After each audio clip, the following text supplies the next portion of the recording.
every second, every minute, man, I swear that she can get it. Saying, bad bitch, put your hands up high, hands up high, hands up high. Tell them dim the lights down right now, put me in the mood.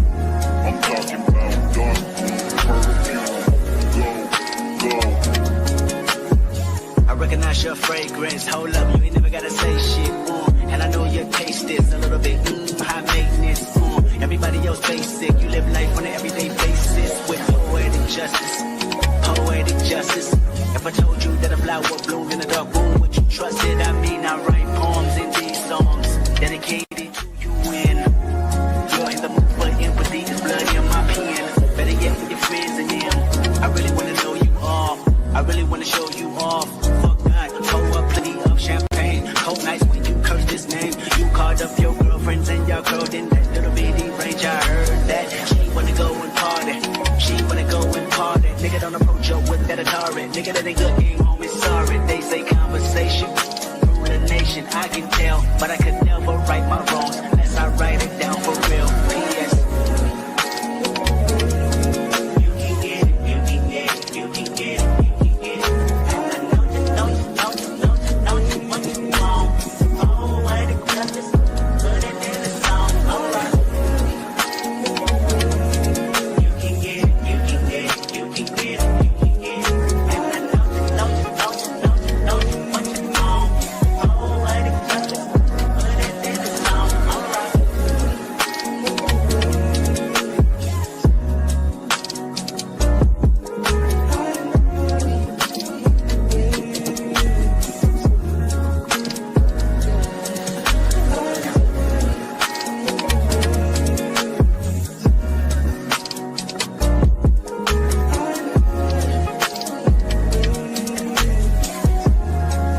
Fill me up till my cup's overflowing. I'm so anxious just to feel the silence. It's so quiet, but I hear you saying to me, baby. Said our time we're making up time. The times you wasn't with me waking up. Now you never said I couldn't miss your touch. I needed you, I needed you. Needed to distance myself from you. I was just alone with you. So come close, won't you? Won't you? Can I tell you something for what it is worth? We ain't having it that time. Take you there, take you. Show you something, give you more than what. We ain't having it that time. Take you there, take you. Show you something, give you more than what. We ain't having it that time. Take you there, take you there. Take you there, won't you? Fill me up till my cup's overflowing. I'm so anxious just to feel the silence. It's so quiet, but I hear you saying to me, baby. Said our time we're making up time. The times you wasn't with me waking up. Now you never said I couldn't miss your touch. I needed you, I needed you. Needed to distance myself from you. I was just alone with you. So come close, won't you? Won't you? Can I tell you something for what it is worth? We ain't having it that time. Take you there, take you. Show you something, give you more than what. We ain't having it that time. Take you there,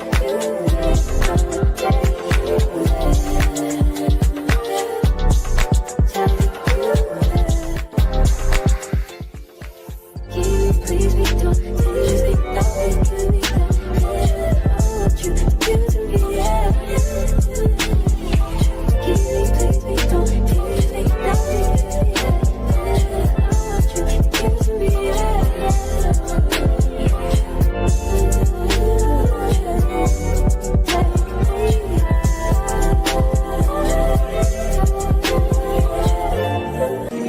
Every second, every minute, man, I swear that she can get it. Saying, bad bitch, put your hands up high.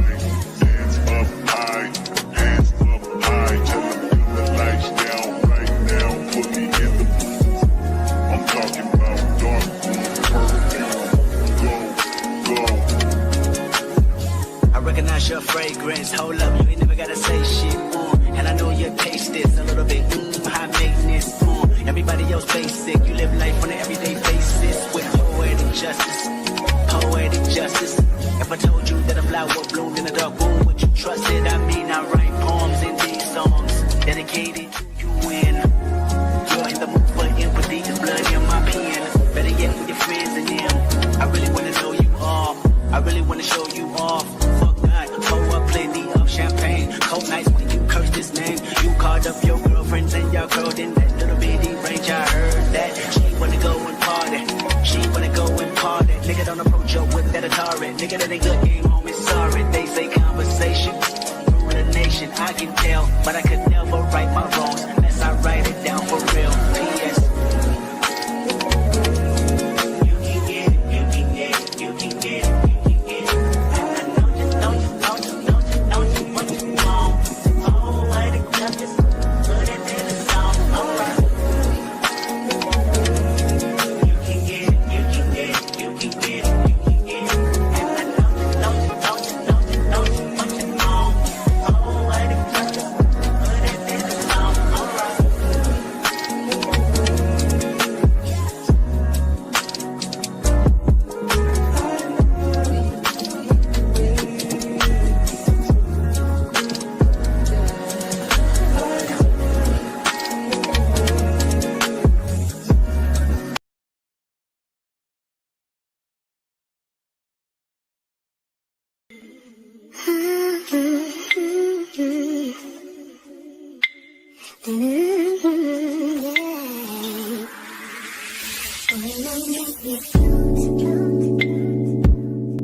it's overboard now.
Only been a few hours, but it felt like days. Only been days, but it felt like months. Been gone for a year, only know like once. Life move fast when you do what you want. I guess I'm doing what I want. Hope you doing what you want. What you want?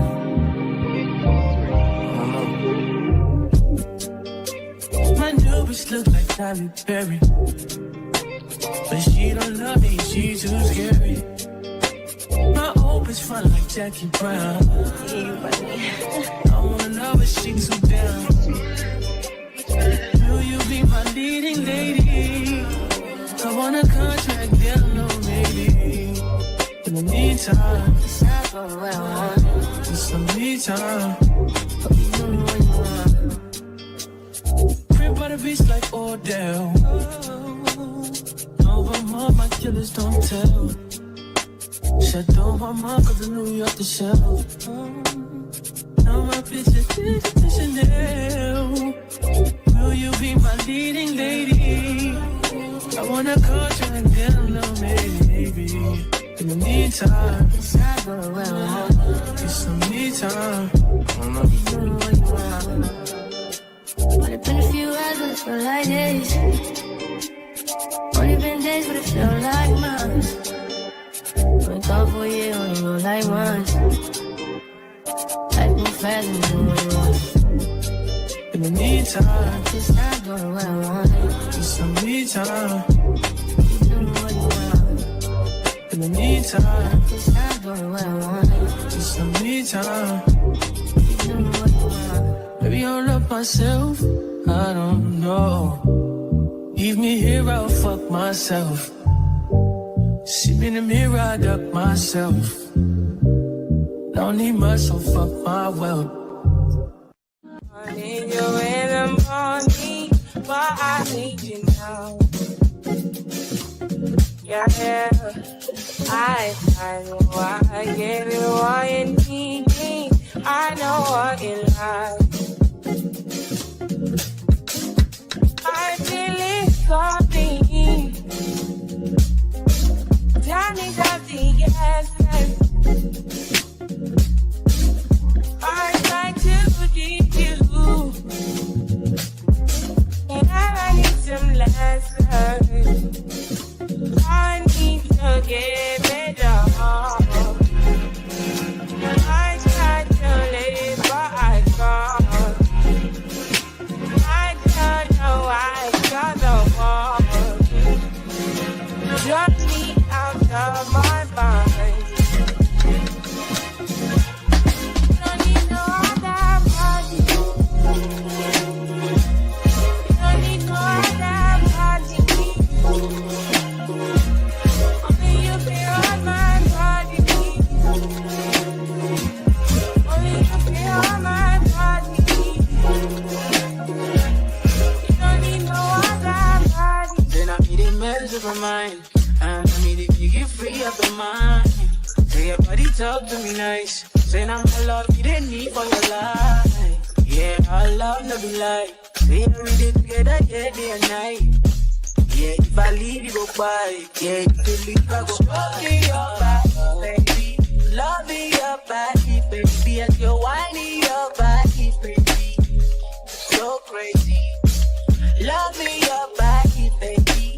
Girl, you want need me. I just wanna let you know. Oh, baby, day. Don't need no other body. Don't need no other body. Only you feel on my body. Only you feel on my body. You don't need no other body, baby. Ask me, baby, baby. No one, baby. No one, baby. After the morning, my walking up on your body. I just wanna get you beside me. Give me all you need. Give me all you need. Give me all you. Give me all you need. Give me all you need. Give me all. Make I give you all you need. Every touch you need. Give you all. Make I give you all you need, baby. Yeah. Don't need no other body.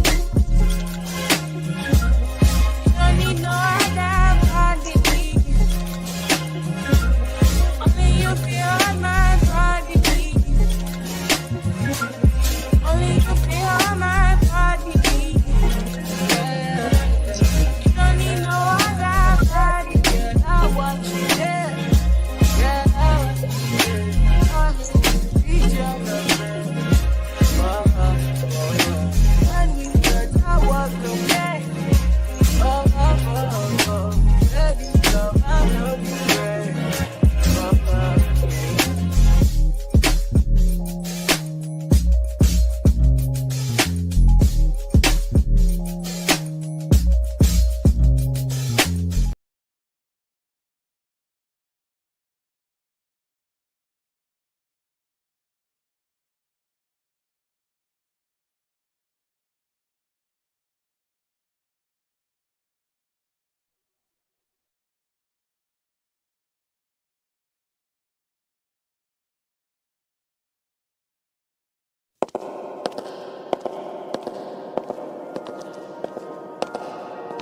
Hotel shining stars, big dip.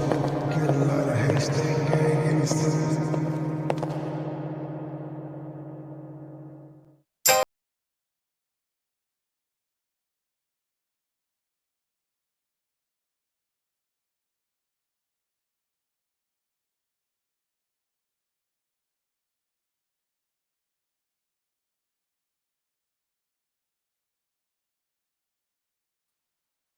Good morning, good morning, good morning. Happy Wednesday, y'all. Come on in.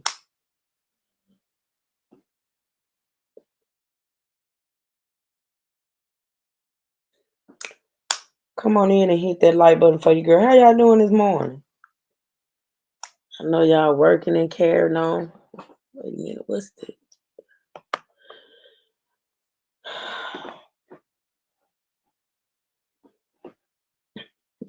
I'm here, y'all. How y'all doing? How y'all doing? Listen, we're gonna get into it. So listen, the first thing we're gonna do today is y'all saw the title. I know y'all saw the title, but the first thing we're gonna do is we're gonna continue to we're gonna listen to the last half of the video, the documentary that we were listening to on what's today? Monday. Okay, so we're gonna finish that, and then we're gonna get into this new live stream. This one is actually a live stream that Mr. Honor put on, and we're gonna listen to it because being as though there's this woman that came out, and I may cover that or I may not cover it because I don't know. But anywho, she is a woman that came out talking about her interaction with Mr. Umar, and the thing that gets me is that it's kind of old. It's kind of old. I think it happened maybe a year ago or so, and I just don't understand why she's just not coming out speaking about it. I think her consensus is that, since this whole thing came out about his daughter, maybe she had something to say about it. I think if I'm not mistaken, she's talked about some things that he actually said about the daughter back then. But I don't know. I haven't watched it. The thing is in entirety. So if I watch it and feel like I want to react to it, I'll bring it. But if not, I'm not gonna worry about it. But being as though she came out and spoke about him, when I saw this live stream that we're gonna get into, I thought, listen, I'm gonna react to this one because, it's this whole thing of him coming out here. 1 minute he'll call black women black queens, and see, like I said, my whole thing with him is he caters or targets the I don't want to be derogatory with it, but he targets emotionally damaged women, if you ask me. Because to me, honestly, for a woman to like gravitate to him and think that he's this King Kong as he puts himself as, something got to be wrong. Something got to be wrong because I don't get it. I don't get it. But anywho, it's not for me to get. I don't get it. So that's all that matters to me. But anyway, let's get into it. And we're gonna do the audio, y'all. But let me put up if I got a mod, they can type in his link. If not, I'll try to do it myself. Um, Type in his link, Mr. Now I still don't know if I'm pronouncing his name correctly. The first name, I just say Lennon. It could be Lennon or something like that. I don't know, but his last name is Honor. Drop the link to his channel, one of my mods, if you can. Y'all go over there and check him out. If you like the content, like the commentary, hit the like button, hit the notification bell. I am subscribed and a member over there. I absolutely enjoy his channel. I like the way he brings his commentary. Thank you, E. Brooks. And so I've been watching a lot, and it's a whole lot. I mean, his channel, it's a lot. He has a knowledge. He listen. Of all the people I've seen come out here, well, I ain't seen everybody because I know it's a lot of. He's part of a whole sector that I don't visit. So not this guy. I'm talking about Umar, and I don't visit that sector. So I know there's some stuff over there on him too as well. But I don't go over there. I just listen to Mr. Honor for my information. So with that being said, let me pull up. Let me cut the Bluetooth on, y'all. Hold on.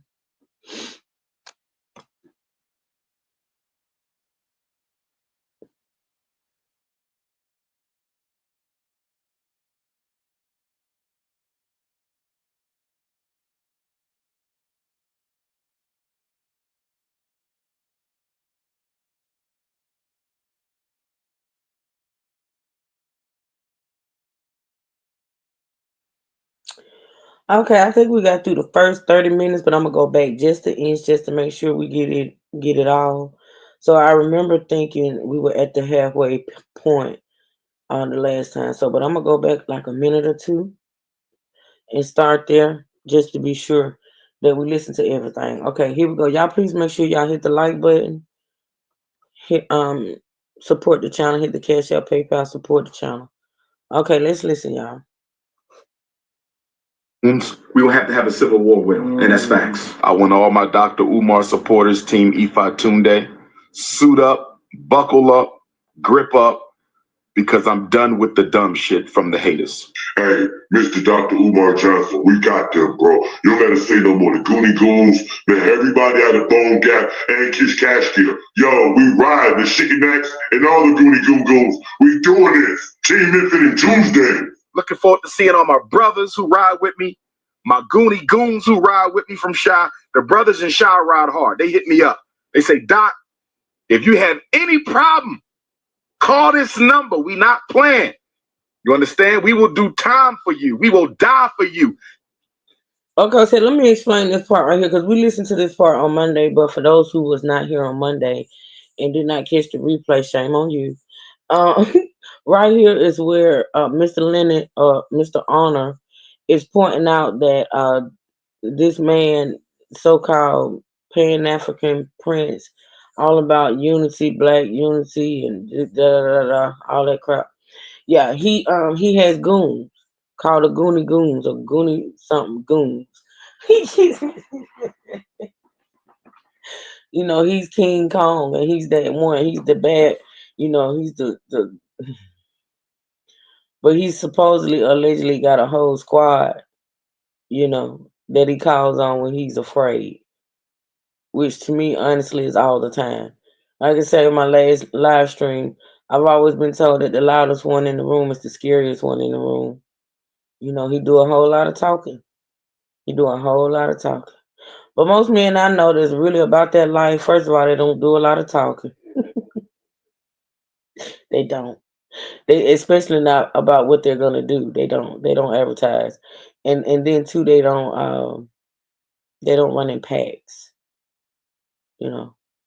They go and handle their business or whatever it is they gonna handle by themselves. They don't. So yeah, them two them two things right there let me know that he's full of crap. He's full of crap. He's full of crap and he's intimidated. He's actually scary. But that's just my opinion. If you ever have a problem when you come to the city, you hit me up. So I got like 50 goons. But I'm telling you, as a psychologist, I'm not going to be able to psychologize all of them on the corner. Some of them going to sleep. Fuck that! Well, it worked. So I get what Mr. Arnold was trying to put when he clipped that. You got goons. You got, you know, so-called thugs that you got bagging you up and going, you know, down for whatever. You know what I'm saying? But then you speaking to parents who you want to send their children to your school. Basically, what you was doing was you was saying that there's some black men or black boys out there that you can help, and then there's some that you can't, and those that you can't that want to be out there, you know, being thugs, you need to kill them. But or you may have to kill them. Let me put it like that. But then you got goons. What are your goons?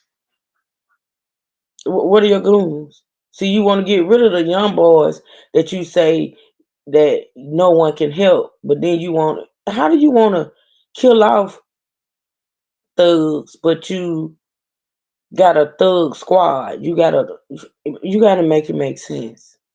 Like you gotta make it make sense. About why Mr. Principal Dr. Umar Johnson ain't made his school yet. You know how to fucking make bricks? You know how long it takes to make bricks by yourself?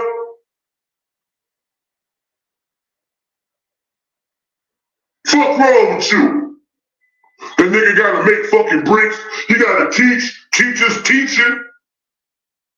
You know how hard it is to teach teachers teaching? So they can go out and teach? Wow. Nigga making bricks like bricks, not cocaine bricks. I don't even know, sand, dirt, and other stuff that go on the brick, and you make it. He gotta make bricks, then he gotta teach teachers teaching. Y'all ain't know the man who the foremost voice for black folks everywhere where people live at. Shit, man. Lee Nor Honor, we got to get his ass. Lee Nor Honor, we coming for you. Oh, we coming for you. Oh, we coming for Lee Nor Honor. Oh, yes. Gerald excuse me, his name is Reverend Girl, Girl. Reverend Girl Palmer, we coming for you. Reverend Girl Palmer, we coming for you. William Clay out of DC, we coming for you. Umar Johnson's father had this to say about Umar's threats of physical violence. Okay, Umar, I know you know where I am. This is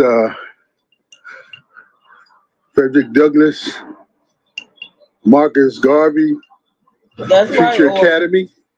Welcome to the chat. Something you began. So basically, right here, like on Monday when we covered this little part right here, where this guy is walking around the building and the building that he has had for years and done nothing with. I thought it was Mr. Honor, but it's not. It's his dad. It's Umar's dad talking to him. So I made that mistake. Let me correct that. It's his dad that's walking around the school, showing the school, and talking to him. Let's listen. You solicit the funds for, and you are supposed to be fixing. This is your place. This is what you about. You ain't about that thug life. You ain't about running around here calling people out. You ain't about getting no goons to get with other people. The Goonie Goon Goon Squad is pull-up time. You're supposed to be an administrator of this facility right here to teach young men, or boys rather, how to be men, first and foremost. You got no time for the drama you putting on Instagram, Facebook, and YouTube.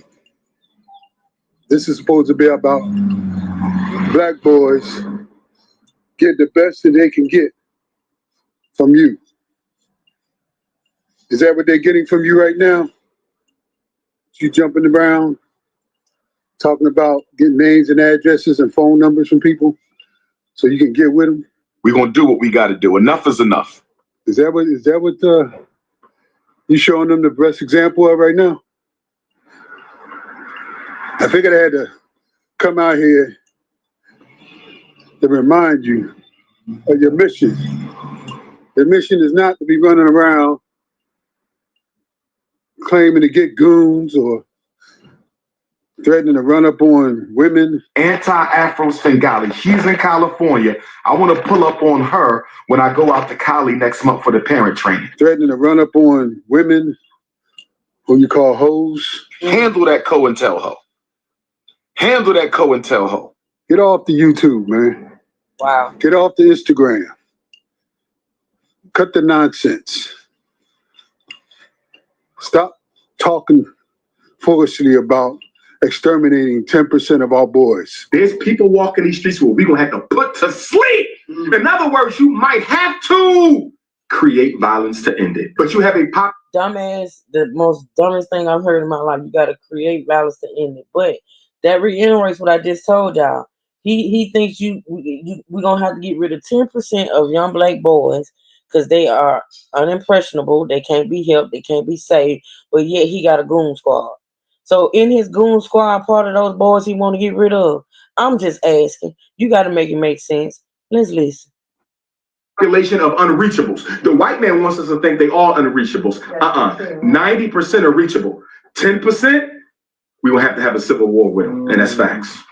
Don't give your guns back. Buy some more. Some of them going to sleep. Fuck that! It's embarrassing to see you out here acting like you haven't even gone through junior high school. It's embarrassing to see you being memed and diminished in your stature because of the way that you're showing yourself. It's embarrassing. You should be embarrassed. Monty Woodgrain, I'm in your ass. Lenore Honor, I'm in your ass. William Clay, I'm in your ass. Gerald Palmer, I'm in your ass. Anti-Svengali, I'm in your ass. In Mukasa, Africa, I'm in your ass. People that follow you, they're not going to be able to sustain your project. Not if they think like you do right now, that you need to go around and harass people, threaten people, and try to act gangster. That gangster stuff played out, man. And if it is around, it's for the young boys. You 45 years old. What are you trying to prove? What are you trying to prove? You want people to think you're a gangster now? And you got a school here? You got a build. You see these buildings? These are your buildings. And you run around here trying to act like a gangster? A thug? This is what your kids are supposed to learn, how to be a thug? Instead of how to be an educated, powerful, young black man? Our principal is Dr. Umar Johnson. He's going to teach us how to be a thug. You're supposed to be the example. You're supposed to be the best that we got out here. You're supposed to be. You got a doctor's degree. A doctorate degree. 16 years of college or schooling. You're supposed to be better than this. I want all my Dr. Umar supporters, Team Ifa Tunde, suit up, buckle up, grip up, because I'm done with the dumb shit from the haters. Who in their right mind with a doctorate degree is going to go back and assemble a bunch of thugs, supposedly, to pounce on some people because of what they said on the internet? Lee Nor Honor, we got to get his ass. Lee Nor Honor, we coming for you. Oh, we coming for you. Oh, we coming for Lee Nor Honor. Oh, yes. Gerald, excuse me, his name is Reverend Girl, G-I-R-L. Reverend Girl Palmer, we coming for you. Reverend Girl Palmer, we coming for you. R-E-V-G-I-R-L. Reverend Girl Palmer, we coming for you. We coming for you. William Clay out of D.C., we coming for you. Because you're acting like you was born and raised in the streets, which we both know isn't true. I know from experience, because my parents were married and because my father participated in my education, the schools wouldn't dare try to put me in special education. I was chosen to be one of those who will be given opportunities where many of my classmates were not. Many of them are dead. They're in jail. They're still on the corner selling drugs. Why? Because I was given an opportunity that they were not given. Monty Woodgrain, Down syndrome, Lemonhead, pull-up team. Pull-up team. Because you're acting like you was born and raised in the streets, which we both know isn't true. Get together, Umar. Get together, man. I'm telling you as your father, I'm telling you as a black man, you might be impressing all these other clowns, all these wannabe gangsters or used to be gangsters, but you ain't impressing me. And you ain't impressing nobody who is a gangster out here for real, because they be telling you cut this foolishness out. So Reverend Girl Palmer, he should be worried. Reverend Girl Palmer should be worried. Lenore should be worried. Monty should be worried. Some kids right there, some of those might be the kids that come to this school. But you want them to know you as the doctor that cursed people out online, that threatened to get their goons, that talked about exterminating kids just like him, that disrespect people.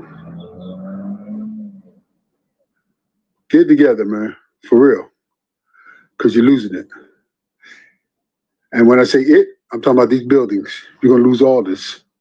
Umar Johnson's long history of threatening people with physical violence is well documented and reveals the truth that Umar Johnson is a fragile human being who lacks human connection and self-discipline. He is a slave to his own delusions of grandeur, narcissism, and the fantasies that he continues to echo in his own shattered psyche. At this point, there is a significant percentage of Umar Johnson followers who follow him simply to witness the tragic train wreck that continues to crash and burn.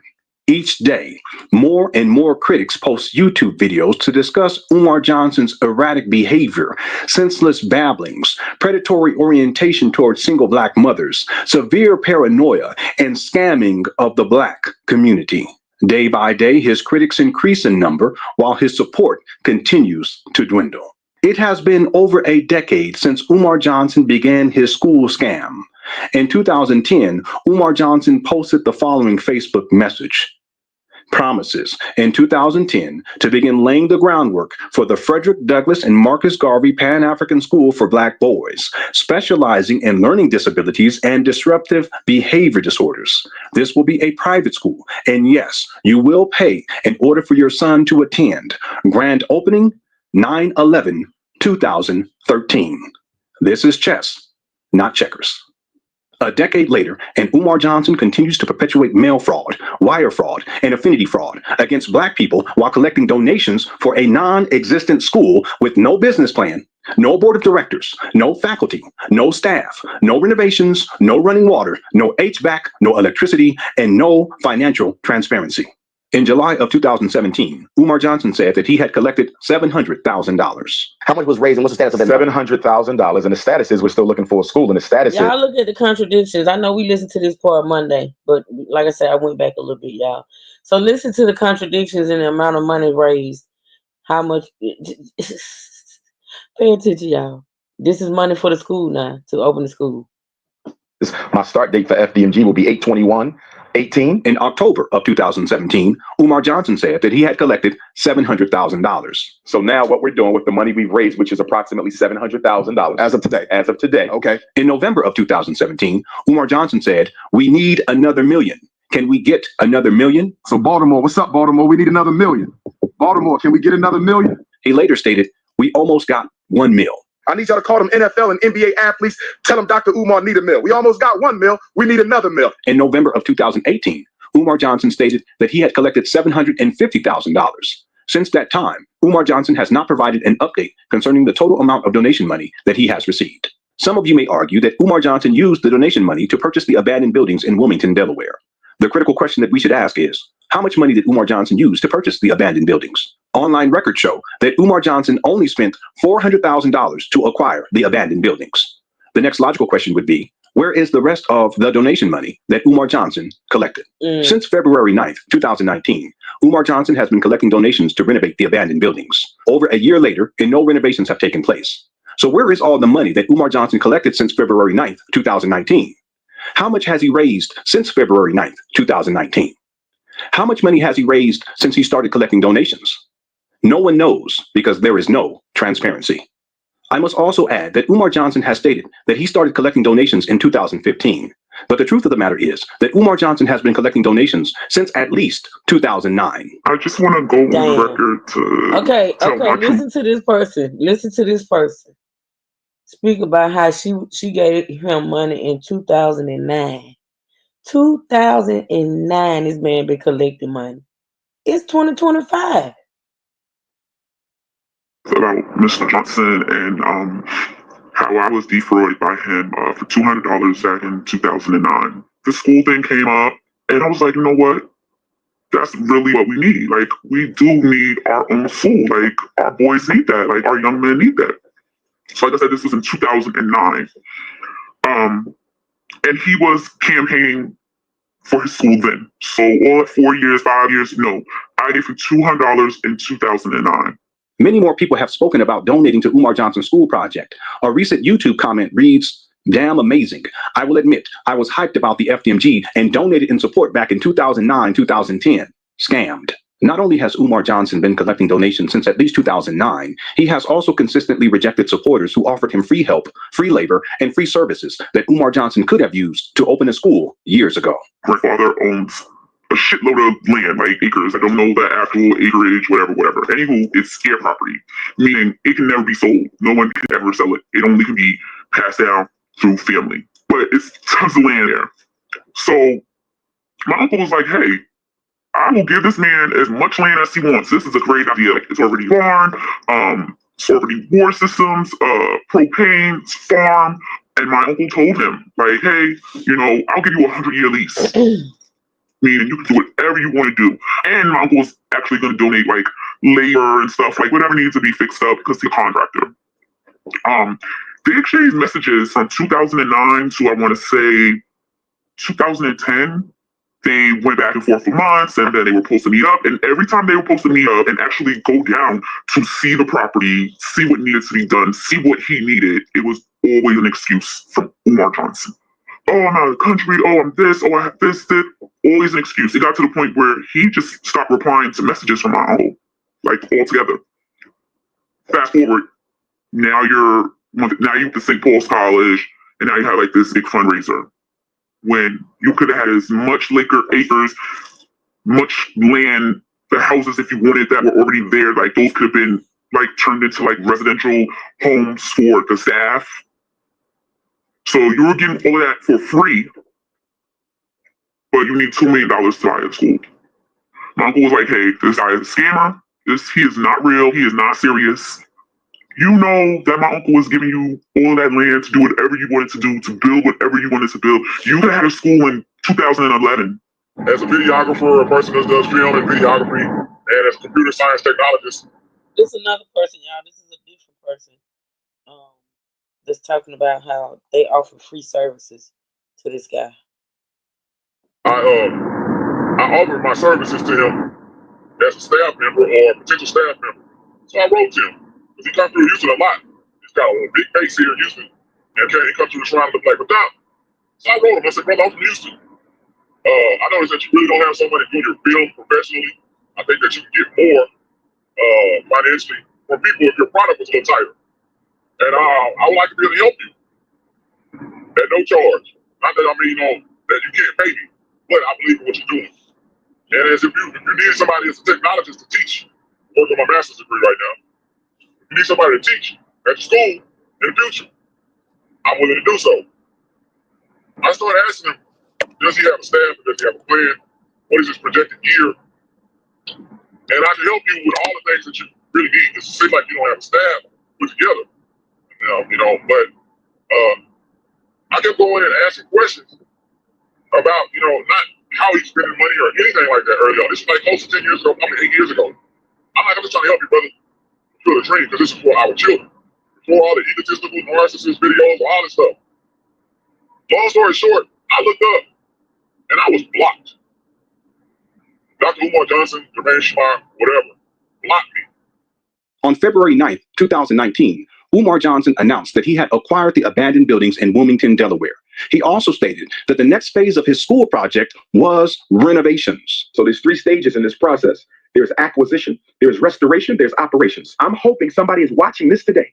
I'm hoping we have an electrician or someone who knows an electrician. I'm hoping we have a carpenter or someone who knows a carpenter. I'm hoping we have a licensed plumber or someone who knows a plumber. I'm hoping we have a roofer or someone who knows a roofer. I hope we have a painter or someone who knows a painter who's watching this, and they're going to say, hit up Dr. Umar and tell him that you are a licensed plumber. Tell him you are a licensed electrician. Tell him you are a licensed carpenter. Tell him you are a licensed painter. Tell him you are a licensed roofer, and that you're going to come and fix the roof for free as long as he pays for the materials. Tell Dr. Umar you're going to come and rewire the whole school. He just got to pay for the material. Tell Dr. Umar you're going to come and do the whole plumbing system. I hope y'all listen to this, because what's coming up next is amazing.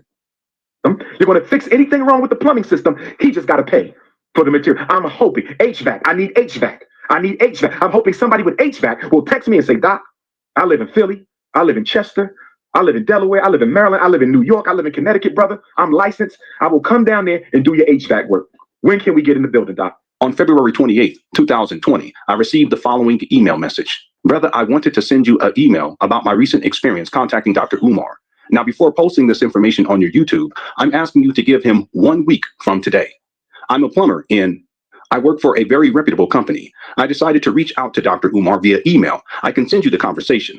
I have a lot of HVAC friends and coworkers besides myself who are willing to go down to Delaware and get his plumbing and HVAC together at no charge. He just needs to buy the materials and get a local master plumber in HVAC tech to pull the permits and draw the isometrics prints. Umar asked when I could come to Delaware, and I said for the most part anytime, but he has to secure the permits and materials. I have not heard back from him. I believe it's a scam. I'm willing to volunteer 1 week of my time with other licensed tradesmen to help him, and I don't think he is for real about opening a school. What do you think, bro? I responded saying, hello, brother. Please send me the conversation that you had with Umar when you can.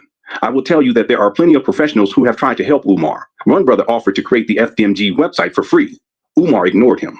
This was years ago, and Umar still does not have an FDMG website. The plumber then sent me the email conversation that he had with Umar Johnson. Dr. Johnson, I'm a plumber that lives in... I'm not telling how to run your school or business, but I've watched a few of your videos and I have an idea. You need a massive call to trades. The company I work for pays us 36 hours a year to volunteer our services. I would be more than happy to help you with the plumbing at your school. Second, I myself have thought about starting a plumbing school. Whenever you come back to We Can Build, this is my email, is my number. I know a lot of HVAC guys, obviously. However, you have to find a master in Delaware to pull the permits. Umar Johnson responded, "I'm here today, brother. When can you come to Delaware and take a look?" The plumber replied, "Wow, I really had no idea you were here. I can come to Delaware whenever for the most part, but here is the thing. I've been building my whole life for the most part. I know how it goes. Time is everything. If you can get a bro to draw up the isometrics of the buildings and get the materials, me and a couple of plumbers from here and call a few more to the cause, we can do it in a week. I have 36 hours volunteer time, 40 hours vacation time, and weekends after that. So the sooner you can get the drawings, I can bust a move down there. If I have to do the drawings, I would come on a weekend and then go back after the materials are in place. I get off at 6 p.m. today and live in." Umar Johnson did not reply, and the plumber sent another message to Umar. "So I spoke to the company I work for about taking time off and a few HVAC guys. Do you have a property manager to let us in, or will you schedule us to come out in between cities on your tour? Let me know. I'm so tired of people talk mess about a bro who has a dream instead of trying to help you however they can. That's what's wrong with us now. We can't stand behind a bro or sis and help them, not hurt them. It takes all types." On March 6, 2020, I sent the following email to the plumber.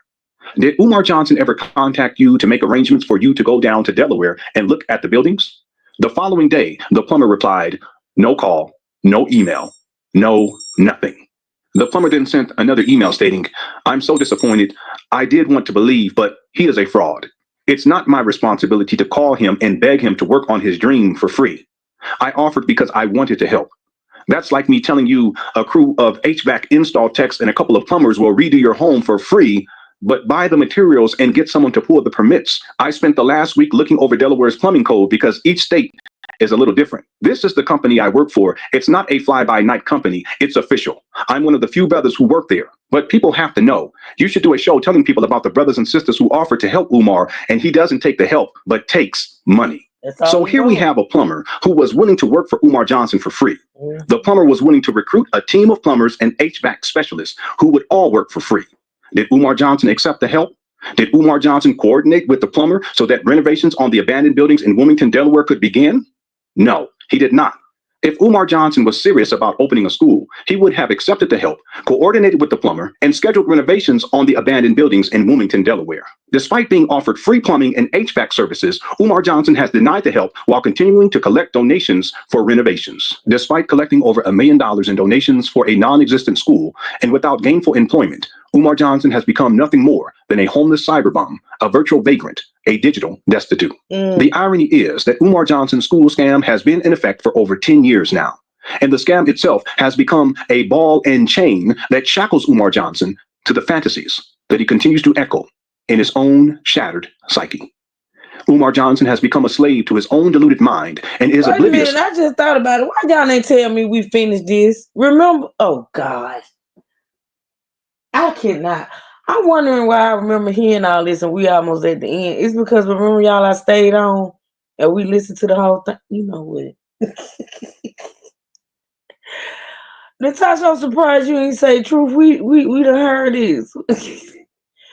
But it's only like 8 more minutes left, so I'm just gonna let it keep playing for those who hadn't heard it. And then we're gonna move on to the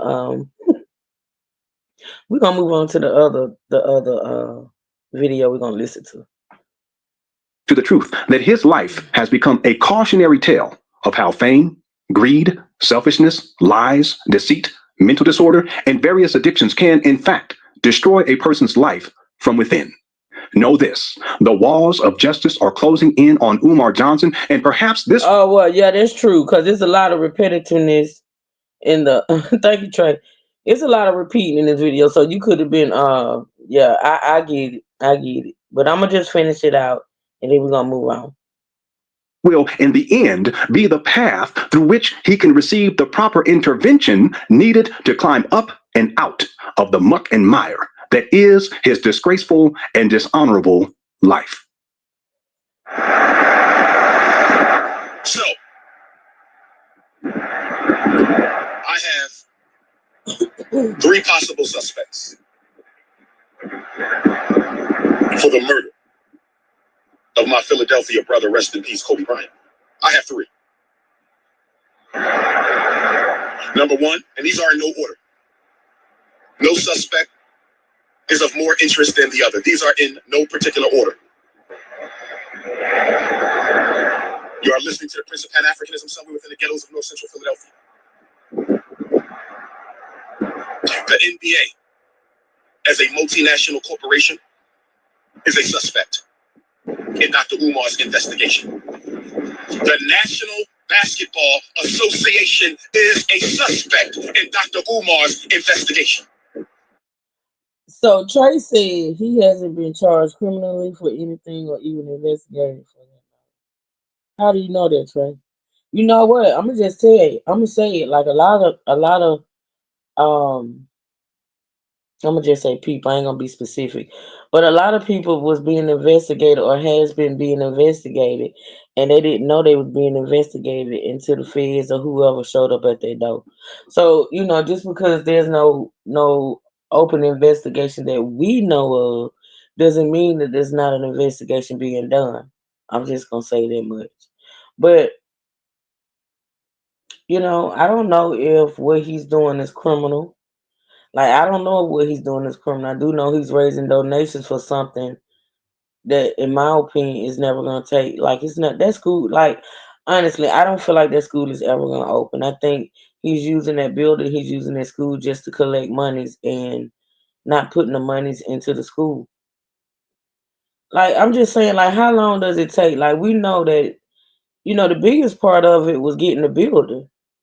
And I'm looking at, and I wish I had uploaded that little video. I'm gonna do a short with the building in the short. But he got a nice size. He can do a lot with that. What he got, that building he acquired, and he's doing nothing. It's just sitting there. And it look a mess.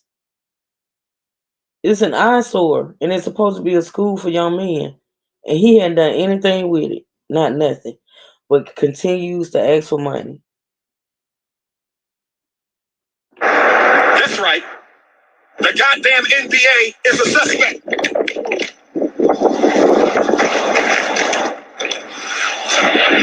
As soon as I said that, Mama Oya blew my cell phone off the stand.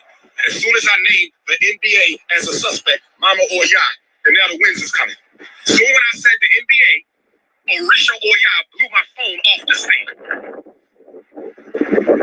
That's not proof that it was the NBA, but that's damn sure some good evidence. That's not proof that it was the NBA, but that's damn sure some good evidence that soon when I mention the NBA, the ancestors blow the cell phone off the stand. I just wanted to point that out. I just wanted to point that out. Did y'all see what just happened, brothers and sisters? Did you see what just happened? I've been talking to y'all for how long? How long I've been talking to y'all just now? How long have I been talking to y'all just now? And soon when I mention the NBA as the first suspect in Kobe's death, my cell phone get blown off the stand. That's not proof. It's still debatable, but it's a good piece of evidence. I keep telling you, consciousness over coochie, politics over punani. I keep telling y'all that. Consciousness comes before coochie. I'm coming. Let me get up. Wait a minute. All right, take your time. Let me turn this heat down.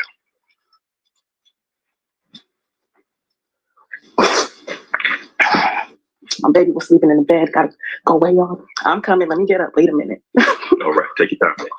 Let me turn this heat down.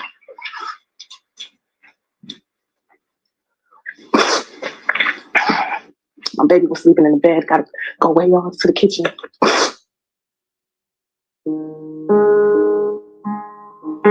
Okay, and then he plays the critics. He plays critics at the end. So, that's the end of that. Okay, so now we're gonna get into this live stream. It's a live. Wait a minute, no, that's not it. It's a year ago. Okay, yeah. So this live stream that's now video that we're gonna react to was done by Mr. Honor. Let me put his channel back up again. He did this a year ago, y'all. He did this a year ago, and it's entitled "Umar Johnson Goes In on a Woman Bashing Woman." Umar Johnson goes on a woman bashing, sexually explicit tirade. Viewer discretion advised. Okay, that's what we're about to get in right now. Y'all make sure y'all hit the like. But one of my moms drop his link again for me. I think eBooks just did it. Thank you, eBooks. Hit the like button, hit the Cash App, Super Chat, Super Sticker, all of that. PayPal, support the channel. All right, let's get into it, y'all. All right, welcome everyone. Mind you, y'all, this is a live stream. This is a live stream that he put on. Everyone inside the Cookie Crush, thank you so much for tuning on in today. This is a special live stream. I apologize for being late. I had to take a shower after I got in. There's a video, and we're going to get right to it, that we happened to come across a couple of days ago of Umar talking really reckless about black women. And then yesterday, we attempted to cover the whole video. We had some technical difficulties, so I said what we'll do is we'll set up a separate live stream today and just cover that segment of the video. We won't be watching the whole video. We're going to watch the segment that happens to be one of the most disturbing Umar Johnson videos that I have seen, and that's saying a lot. I've studied this guy. I've researched this guy going all the way back to his childhood years, going through growing up, getting into college, coming out of the college, getting into the UNIA, getting into the Black conscious community. And then, of course, over the last 13, almost 14 years, it'll be 14 years in a couple of days, him running different iterations of a school scam that started with the St. Paul school scam back in 2014, and then has reached its zenith with the Wilmington school scam, which started in 2019. And we have about a month to go before we get to the 5-year anniversary since he acquired these abandoned buildings in Wilmington, Delaware, that he calls schools. And that's really what is one of the most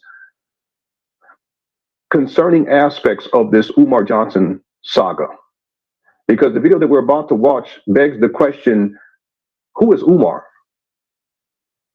Who is he as a man? That's question number one.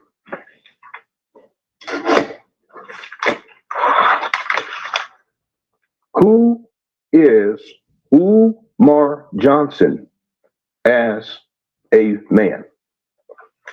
Question number two, if Umar's opening up a school, should he even be in the presence of children based on the video that we're about to watch?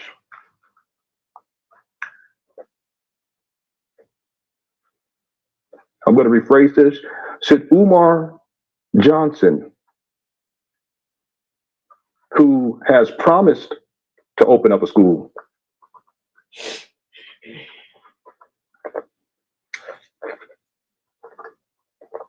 for black boys, be in the presence of children based on the video we are about to review?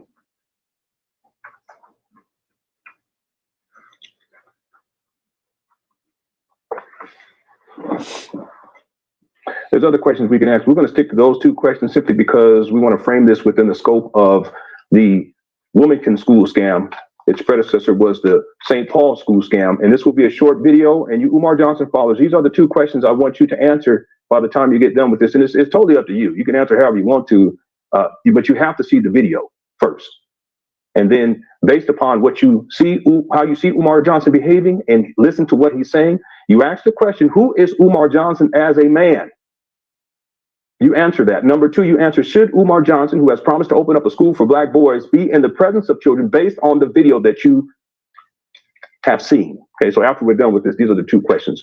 By the way, you black women, you need to ask yourself, this is the question for you black women. It don't matter whether you are Umar Johnson supporter or Umar Johnson critic, just specifically for you women.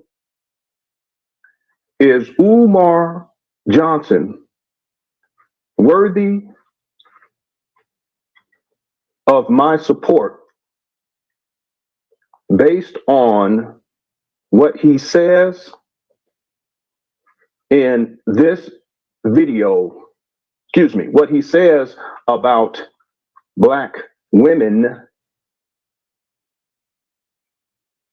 and what he is going to do to them in this video? Okay, let's get right to it.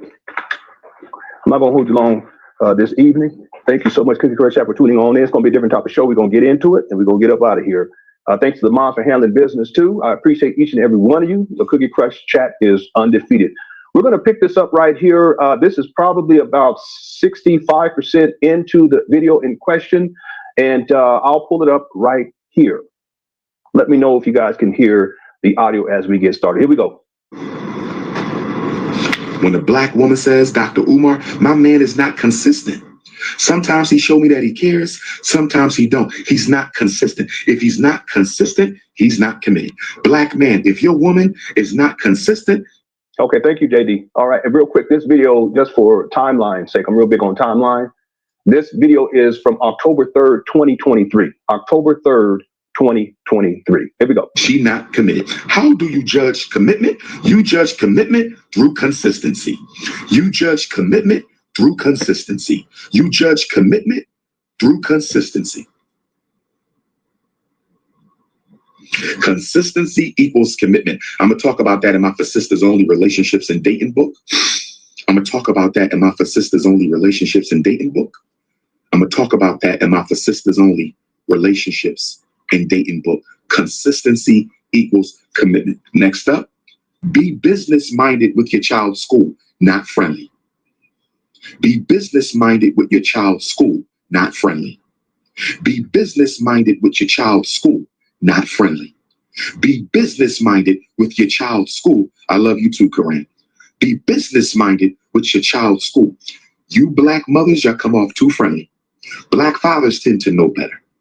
Black fathers tend to know better. Black fathers tend to know better. Already he's setting up a dynamic where black men are better than black women. Okay, this gets into the sexism and the misogyny that really starts to pour and rear its ugly head as this video continues. And notice that Umar is sniffing and blinking. He's clearly been turning the heat down. Black fathers tend to know better. But black mothers, y'all go into them schools smiling, laughing, acting like the teacher is your friend. You better stop. Sister Paulina, how you doing, Sister Pauline? How you doing, Sister Pauline? Stop smiling with the school. They not your friend. They not. Show them you mean business. Show up like you mean business. That means black mother. Don't go to the school in your damn pajamas. The next time I see a black mother, you know what? At the Frederick Douglass Marcus Garvey Academy, I'm going to have a super soaker water gun. Yeah, really quickly, when he says pajamas, okay, clearly he's been turning the heat down. He means to say pajamas.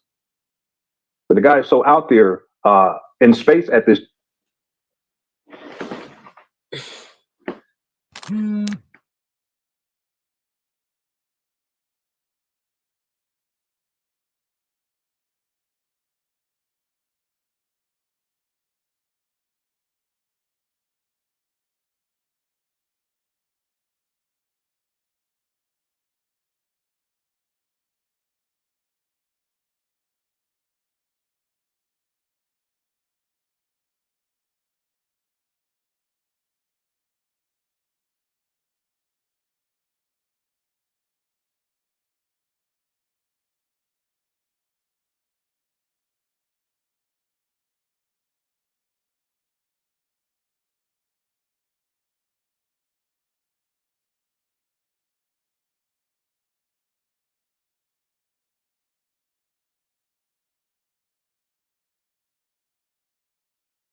pajamas. The next time I see a black mother, you know what?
Anybody put a one in the chat?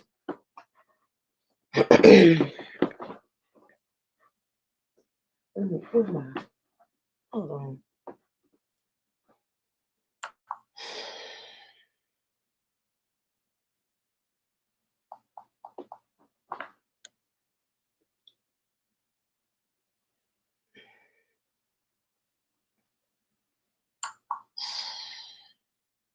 Okay, I hear myself. That's good enough. All right, here we go, y'all. Time. He's saying pajamas. Okay, who is Umar Johnson as a man? Should Umar Johnson, who has promised to open up a school for black boys, be in the presence of children, based on the video that you're watching right now? Thank you, and for you Vivian. I black women. appreciate it. Thank you. Oh yeah, too, y'all. This is a visual of what it's looking like on my end. The guy is Mr. Honor. He's reacted to Umar. He's got himself in the corner over there, you can tell. But this is Umar speaking about black women. Thank you, V. Renee. I appreciate that.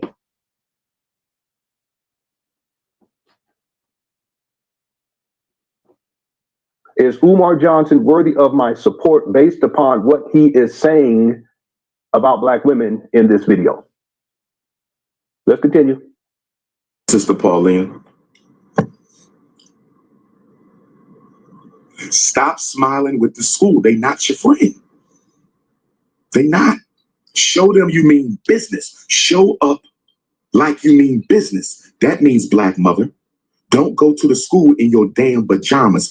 The next time I see a black mother, you know what? At the Frederick Douglass Marcus Garvey Academy, I'm going to have a super soaker water gun. At the Frederick Douglass Marcus Garvey Academy, I'm going to have a super soaker water gun. Invented by a black man, by the way. Invented by a black man, by the way. invented by a black man, by the way. I'm gonna have a super soaker water gun. And if any black mother walks into the doors of the Frederick Douglass Marcus Garvey RBG International Leadership Academy for Pan-African Excellence in your pajamas, I'm telling you now, if you walk into my school in your pajamas, I'm a super soaker your ass from head to toe. And I'm gonna make sure I mess your hair up, your weave in the process. He think he is who he is, Natasha. He think he is who he think. This is the this is the man. This is the, and I'm gonna use that term loosely. This is the man that's out here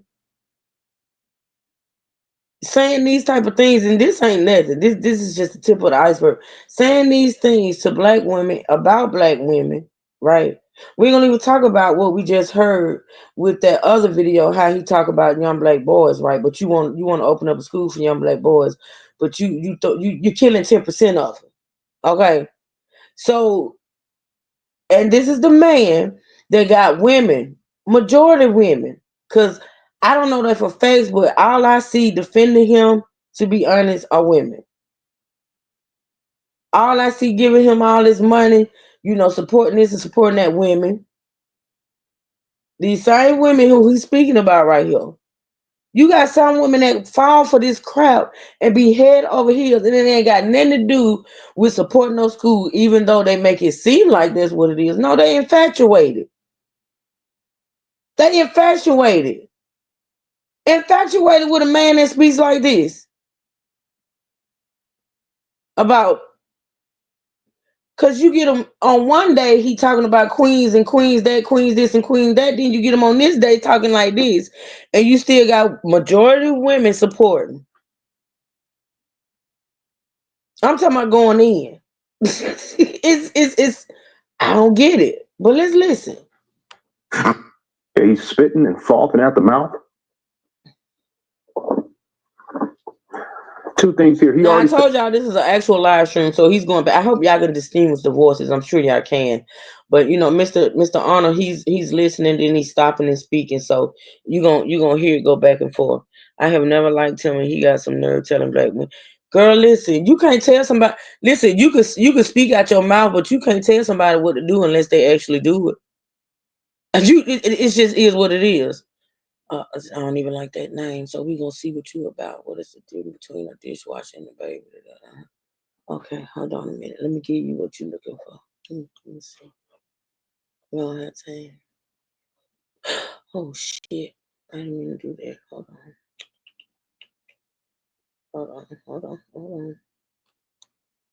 I got you. I'm gonna give you just what you wanted today. What you woke up to do. All right, I didn't even like your damn name.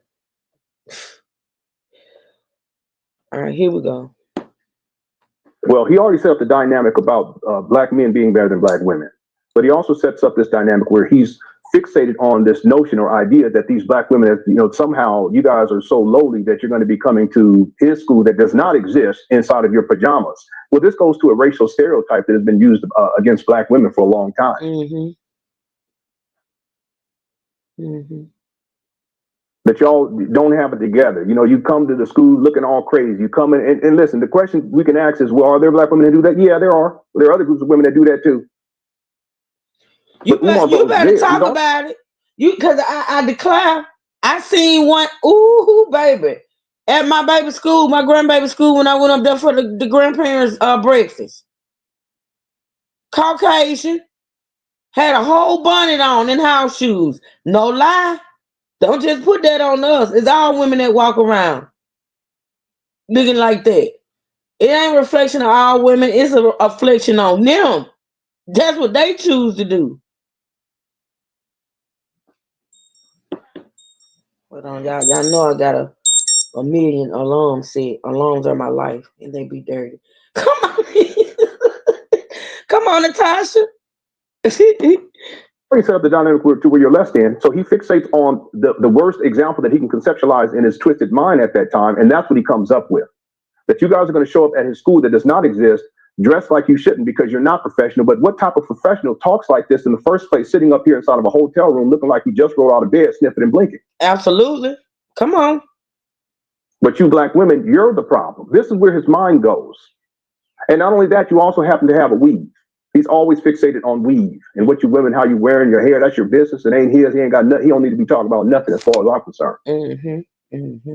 That right there, you black women, you have to ask the question: is he worthy of my respect? Is he worthy of my support? Absolutely. You got to raise the bar and raise the standard. You can't have it both ways. Say, I want black men to respect you, but Umar Johnson will disrespect you at every turn and watch. Follow me on this. We're gonna get to the video. He disrespects you consistently, and yet you still support him. You still defend him. Why is that the case? That's the next question. If you choose to, that's totally up to you. But why would you do such a thing? Let's continue. What you talking about, Ebro? I'm telling you now, if you walk into my school in your pajamas, I'm a super soaker your ass from head to toe. And you know what? And first of all, he's speaking and knowing this shit ain't gonna never happen because he ain't gonna never open no school. But let's just say by the chance on his chinny chin. Oh, trolls, it's okay.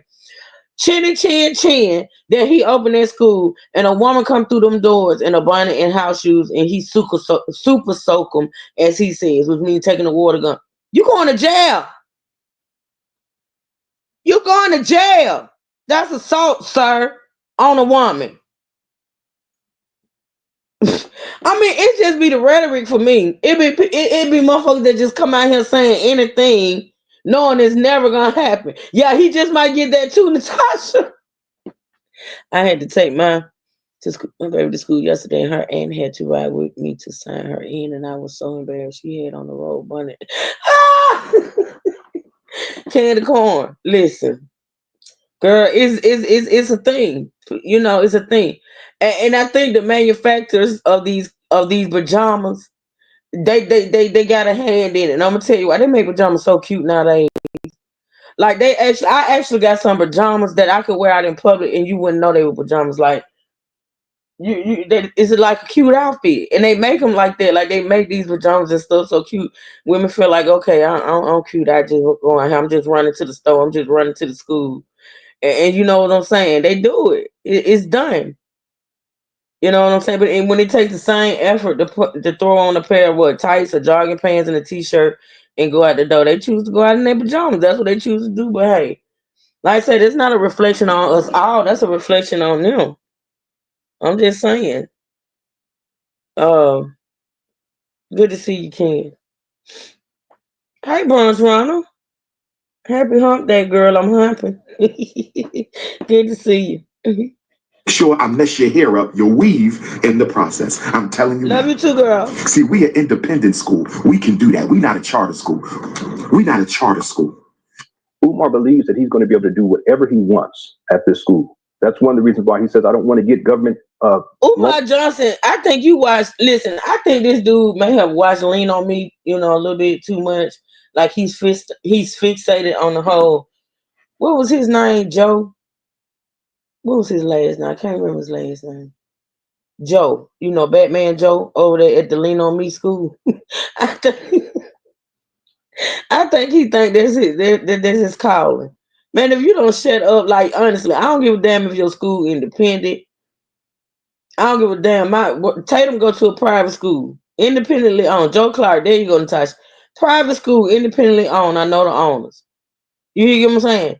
But I can guarantee you, they can't even do that shit. Like they can't see a parent walk through the door with a bonnet on and super soak them and get away with it. Come on now, you gotta stop it. You just gotta stop it. Loans from the bank or anything like that to finance this. No, that's just to keep the scam going for as long as possible. He wants to give you guys the illusion of progress, but then he makes all types of excuses as to why there's no real progress. We watched a video the other day where he had people up in there talking about they're going to turn the main office into a music studio. He's not serious about opening up a school, and thank the Lord, because he has no business, in my opinion, being around children in the first place. But he has every excuse in the world as to why. But see, in his mind, this is an independent school. I'm going to do whatever I want to. You black women, you come up over here in your pajamas. I'm going to super soak. He says it. We'll get more deeper into this. He said things like, at my school, if the boys act up, we're going to pound their chests in. We have a room in the back. It's like a torture chamber in his mind. In the back, he called it the black room. When your black boy acts up, they're going to pound his. These are his words. They're going to pound their chest. We heard him say it. Yep. He says that you guys, you women who are on staff, that you can't have your hair has to be natural. You can't discriminate. You can't discriminate decide to not employ a person because of their hairstyle, Crazy. because they have a weave, or because they have extensions, or because they have a natural for that matter. He thinks that he can do whatever he wants, and there's no regulation, there's no oversight whatsoever. Y'all need to be careful, especially black women, because men who think like this, these are the types of men who are controlling and manipulative. They want to control you, they want to manipulate you, and in Umar Johnson's case, it's to get the money and to get the draws. We not a public school. We independent. This is Garvey talking. We independent. So I'm telling all my black mothers now, when you show up to drop your son off at the Frederick Douglass Marcus Garvey Academy, stay your ass in the car if you got your pajamas on. Because if you come in my school with your pajamas, I'm a super soaker your ass from head to toe. And I'm going to make sure I mess up your blonde weave. I'm telling you now, this is King Kong.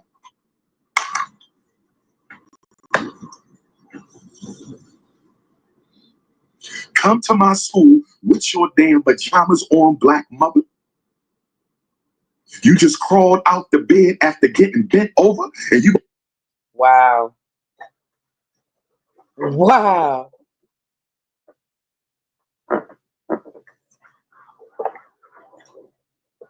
Question number 1, who is Umar Johnson as a man? Whew. Question number 2, should Umar Johnson, who has promised to open up a school for black boys, be in the presence of children based on what you have seen and heard in this video thus far? Question number 3, as a black woman, should I support and defend Umar based on what I have seen and heard in this video thus far? These are the questions. You want to come out the house straight out the bed with sex crumbs all over your body. You're going to... What does that mean? Who thinks like that? He's almost 50 years old. And here's another thing about this, that where are we as a people, as quote unquote black people, where this person named Umar Johnson, aka Jermaine Shoemaker, is someone that is heralded by some people to be a black leader? What standards have we set for black leadership? What standards have we set for black manhood? Come on. Fatherhood, masculinity. See, it's not just about Umar. That's why the question that I'm posing to people, it's really introspective. It's not just about what Umar is saying, because clearly this guy is unhinged. But why do you support someone like this? Why do you accept the idea or notion? He's the internet-based leader. There's nothing tangible or functional that he does except run his mouth. He hasn't produced one thing, not one thing. But how is it possible that a person can still see him as their quote-unquote leader, to the point where not only will they support him, but they will also defend him? See, that speaks to us, though, too, as a people. What type of standard have we set for black leadership? Mm-hmm. For you women, what type of standard have you set in terms of what's acceptable behavior from black men? For you men, what type of standard have you set for what it means to be a man? I asked the question again. Who is Umar Johnson as a man? Crawl out the bed and come to my school with sex crumbs all over your body.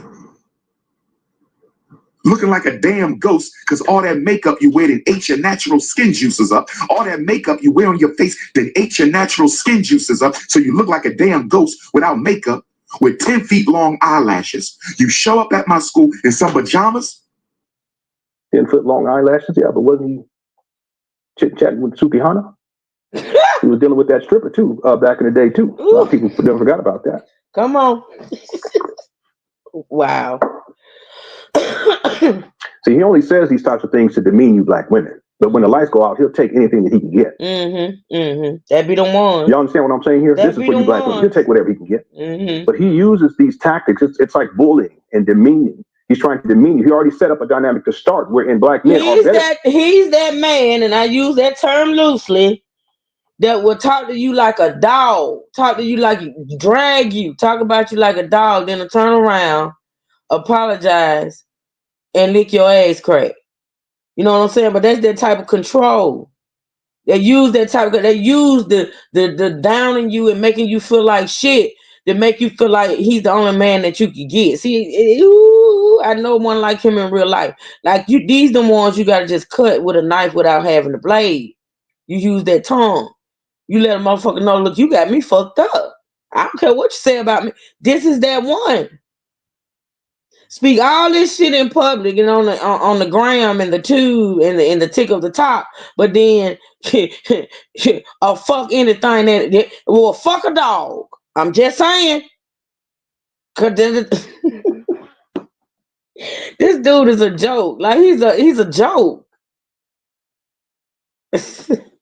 But that whole demeaning and degrading and talking to and belittling to belittle a woman, that's a man. He's weak. I keep trying to tell y'all he's weak. That's that weak man's tactic. That's that weak man's tactic to make himself feel like a man when he know damn well he far from it. And it's to me honestly it's so clear to see. But you got some women that being talked to like this turns them on. It actually makes the woman gravitate to him. Mm-hmm. Than black women. They have more sense than you all. They had to handle business more. But what business has Umar Johnson handled? He's always, again, he will tell you what you need to hear to make you feel good from time to time. But if you listen and follow Umar Johnson carefully, videos like this dispels all of that, because then you ask the question, who is Umar Johnson as a man really? Exactly.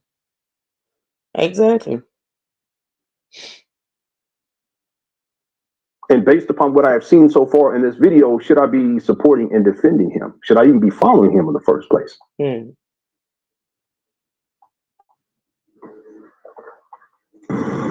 I'm a grab the super soaker. I'm a grab the super soaker. I'm a grab the super soaker water gun.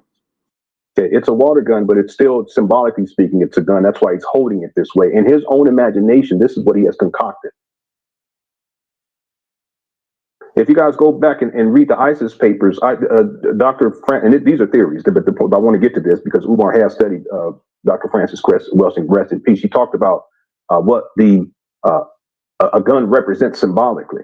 Okay, we're not going to get into that all here, get into that right here, but understand that Umar holding this bottle as if it's a gun, it's his way of causing some sort of harm, even if it's just spraying you with water, black women who come up there with your pajamas on and your weave, and you just had some sexual interactions with viewer discretion is advised too. You just got out of bed having some sort of sexual interaction with a man, and you come up to the school still in your pajamas with the weave. And Umar, this is what he plans to do to you. Not only does he say it, but for whatever reason, he acts it out.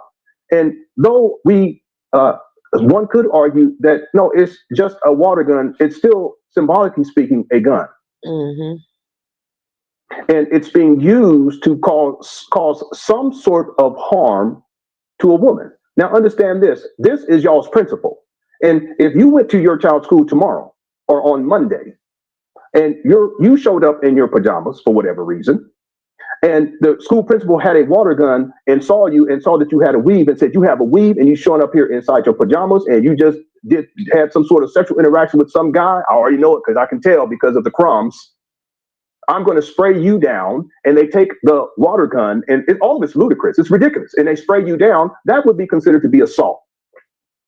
It doesn't matter what state in the United States you're in. It would be considered to be assault. So let's be clear about this. Umar, even though people can pass this off, it's like, well, it's just, no, there's nothing funny about it. There's nothing humorous about it. That it is an act of violence in essence, whether it is direct physical contact or spraying someone down. There was a time where black folk used to get sprayed down by water hoses back in the day. Do we say, oh, well, no, that's not no big deal? No, that's just, no, they were just playing. No, it was an act of violence. It was a form of assault. With the same thing here with Umar, and that's why he's playing it out right. He just doesn't say it, he acts it out, and there's malice. There's the intent behind this is malice. I asked the question again, who is Umar Johnson as a man? Question number 2, should Umar Johnson, who has promised to open a school for black boys, be in the presence of children based on what you have seen thus far in this video? And question 3, as a black woman, should you support and defend Umar based on what you have seen in this video so far? Let's continue. I'm going to grab the super soaker water gun. I'm going to aim at your weave, your perm, your blind extensions, and I'm going to super soaker your ass from head to toe. Oh, yes. Amen. Let's keep going. Oh, yes. FDMG. FDMG is coming, baby. FDMG is coming. You got one time to show up in your pajamas. That is so unprofessional to crawl out your bed with your man's juices dried up on your thigh. Oh, my God. Oh, my God. Viewer discretion is advised. Ooh, baby. I can't. Would you want this guy around your daughter? Hell no. Mind you, originally he said that this was going to be a boarding school for black boys and girls. And in one video, he said, why do I don't, and I'm paraphrasing, what I want them coming home to you for? You got blonde weave, this and that. And he says, they're going to be staying with me. And then he pauses, drinks some water, and says, in the dorms. Is this the type of person you would entrust your daughter with? Oh my Is this the type of person that you would entrust your son with? Again, remember, initially, he promised that it was going to be a boarding school, meaning that your child was going to stay there with him, and presumably at the St. Paul's College campus. That was back in 2014. These days, we're in 2024, and Umar is now up there in Wilmington. So let me, I don't know if I told y'all, but this, I think I did though, but this live stream was done a year ago. Yeah, this live stream was done a year ago, so it was in 2024. I can't. Let's listen. Delaware, the property is still on the vacant property. Those buildings are still on the vacant property list. He calls them a school, but there's no education taking place up there. And thank the Lord that it's not a boarding school, because what kind of man? Again, real quick, and I'm not here to shame anybody, but as a parent, you have to look at yourself too, do some introspection, and say, why am I supporting and defending this guy under the idea that he's going to open up a school when he's talking like this? Absolutely. Well, that even if you don't send your child to his fake school, why would you say to yourself that somehow it's okay for you to support him so that at some point he'll have any child up there at the school based on what he's saying here? Absolutely. I have it, and I can play it for you. It's audio. Most of you Umar Johnson followers have not heard it, where Umar said that he was going to have the boys come up there dressed in suits, and they were going to have dinner and feed them, and then he says, and then we're going to cuddle by the fire. Damn. I could play it for you all. My God, today. Let's keep going. That is so unprofessional, to crawl out your bed with your man's juices dried up on your thigh, your juices dried up on your cheeks. And I still don't understand. We didn't watch the whole video, but we got through this part. I still don't understand what he's saying right here. Right up on your cheeks? What are you talking about? Baby. And why are you talking like that?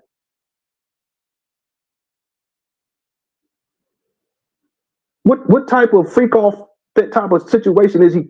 Listen, this is all in his imagination. This is what he's concocting in his own mind, and he's putting this and placing this on y'all black women. Like something wrong with you. Mm-hmm. Something's wrong with him.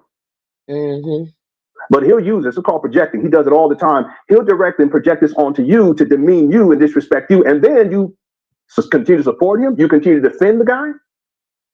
And you black men, you continue to support him and defend the guy. I said it the other day that your responsibility is to protect women and children. That's your responsibility. I had someone send me a message. I'd be good to have him on to debate him, because it would be an interesting debate. But he's coming up with all these different issues. Well, you know, back in the 70s, this happened. Back in the 60s and 70s, and this, and in the 80s, this happened, and blah, blah, blah. I don't want to hear all that. We're in 2024. And as a man, the question is whether or not you are going to protect black women and black children. It doesn't matter what we've been through as a people. It doesn't matter what happened in the 60s, 50s, 40s, 30s, 20s. It don't matter what happened in the 1800s, 1900s. None of that matters. 1652. What are we going to do today? And for you black men, after hearing this, how can you say that you truly care about black people and that you're going to do what is your manly duty, which is to protect black women and black children, after hearing Umar Johnson talk like this about black women? And then under this idea that he's going to be opening up a school for black children, and you continue to support and defend Umar. You can't have it both ways.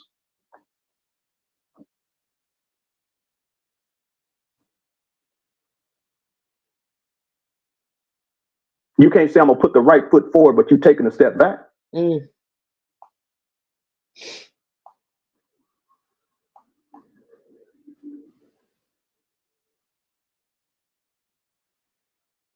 The greatest problem facing black people in 2024 is the nature of our male-female relationships. Mm-hmm. Mm-hmm. Everything starts there. Everything starts there. And if we can't stand up as men to protect black women and black children, for that matter, and really should be extended to all women and all children, in my opinion, as a man, then who are we as men? Just like we asked the question, who is Umar Johnson as a man? And you crawled your ashy ass out the bed with sex crumbs all over you. In your nasty pajamas. Girl, you ain't got to worry about it. Listen, let me tell you something. Let me tell you a secret, Natasha. Come close. I ain't going to tell everybody else. You ain't got to worry about cue ball, baby. Cue ball ain't the one. You got to worry about another desperate, thirsty content creator out here that's licking his balls. And I mean virtually. And I mean if she could do it in person, she would. It is so pathetic. It is so pathetic. That girl, the thirst. I ain't gonna call no name, but baby, it's sad. It's really sad. Going to come to the Frederick Doug, and you think you're going to walk into my school? You guys are also ashy, by the way. And then you're going to. Girl, I'm just gonna say dick nose. That's it. That's it. Drop them off late. Most of you pajama queens. He's talking about you women. I said this yesterday too. He rarely does he frame male-female relationships within the scope of a black man who's committed to a black woman and a black woman who's committed to a black man, mother and father. Who gives a damn, ebook? Who cares? You know what I'm saying? But that's because girl, that's him. He is the person who is not committed to a black woman, who has baby mamas, who's been on child support for 20 years. He admitted that he does not have unsupervised visitations. And in the state of Pennsylvania, the court will order supervised visitations under certain circumstances. One of the circumstances is if the parent or one of the parents is a threat to the child, or if there was domestic violence that had taken. Oh, hold on. I want to go back to that because is he referring to the? I gotta hear this. Hold on. Girl, ebooks, girl, girl, it puts me in the mind of misery. It puts me in the mind of misery. You know, it's, and I just received, I think I received 3 clips altogether. I think I received 3 clips altogether. And baby, when I tell you, I said, don't send me no more. Please don't send me no more, because what you gonna make me do is hit my live button and drag a bitch. Just don't send me no more, because that's the things that were said. The things that were said, I just, but you accuse me of attacking women. This person accused Truth Hurts of attacking women, hating women. I don't like no women, even though I'm gonna say 98% of my supporters are women, but I hate women. Accuse me of hating women and things of that nature. But you attacking every woman that has something to say about this man. You attacking women. You attacking. You so low in grimy that you attacking his 22-year-old daughter. You attacking women for this man. Like, honestly, make that make sense. I digress. I said, don't send me nothing else. Please. I don't want to know. I don't want to know. Oh, shit. Is the nature of our male-female relationships. Everything starts there. Everything starts there. And if we can't stand up as men to protect black women and black children for that matter, and really should be extended to all women and all children, in my opinion, as a man, then who are we as men? Just like we asked the question, who is Umar Johnson as a man? Come on. And you crawled your ashy ass out the bed with sex crumbs all over you. And your nasty vagina.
Brooks, I don't know what the hell happened. My thing just went out. Can you hear me now?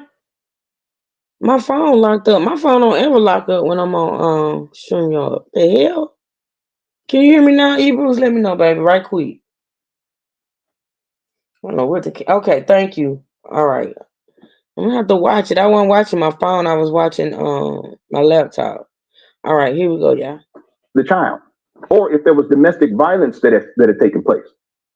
There's other possibilities too, but understand this, that's telling in and of itself. If he can't see his own children by himself or his own child by himself, why would you say? All right, so for those that don't know, he has supervised, he has been granted, and I think this with the minor child, not the 22-year-old, right? He has been granted supervised. Now, he has been granted supervised visitation rights. Oh, hey, Melissa, with his minor daughter, which he doesn't adhere to, but they're supervised. You have to ask the question, why did the courts grant him supervised and not supervised visit with baby girl? Like, what have you done? Like, what have you done that the courts know about that feel as though you can't spend time with your baby girl unsupervised? What's what you got going on? Why are your visits supervised? That's weird. You know, were you violent towards the mother, like the streets are saying, and you're denying? Like, what's the deal? What's going on? I don't understand why the courts will grant you supervised. You can't see your baby girl by yourself. You got to be supervised like a child. Oh wow, that's weird. Let's listen. Your child to him so that whatever. Yeah. See, understand this. I said it just a while ago that the biggest challenge for Black people, the biggest challenge that we face is our relationships, male-female relationships in particular. And understand this, that's the foundation of the family unit. Because the children who are born into this family structure should be provided with the guidance and protection by both parents, but the man should be the one who's protecting the woman and the children. You can't do that if you're thinking of sending your. How could you? You're thinking about sending your child to Umar and so that your child could be in the present Umar unsupervised when he can't even see his own child. You better talk. You better speak.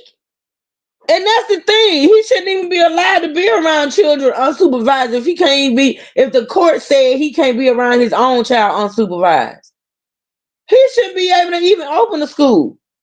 You got to make it make sense. You can't be around your own seed unsupervised, but you're going to open a whole school full of children and you're going to be around these children unsupervised. Come on now. Make it make sense. Most of you pajama mamas, that's what I'm gonna call you. Pajama mama. Are you a pajama mama? Are you a pajama mama? Are you that pajama mama who be crawling out the bed with sex crumbs on you? Putting your dusty pajamas on flip-flops? Crust in your eye, crust ash around your mouth? I don't even know what that means. This guy is sick. Again, this is all directed at you Black women.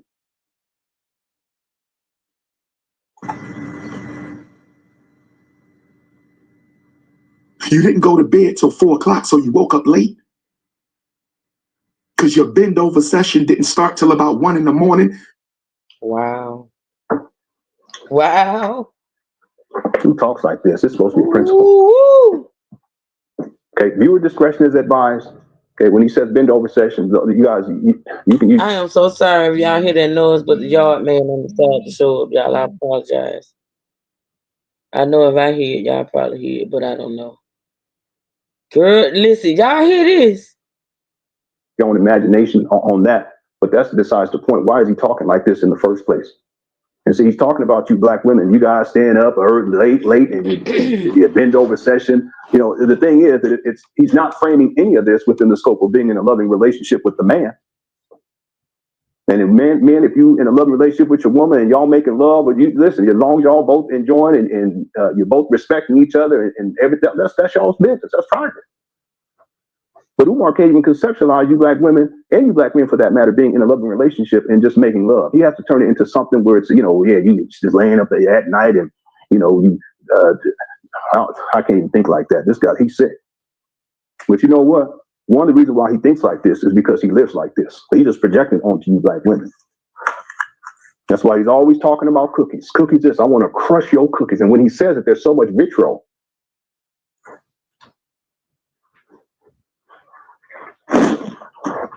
you can't say you love women or even that you're going to make a love to a woman and you have vitriol in your voice and hatred.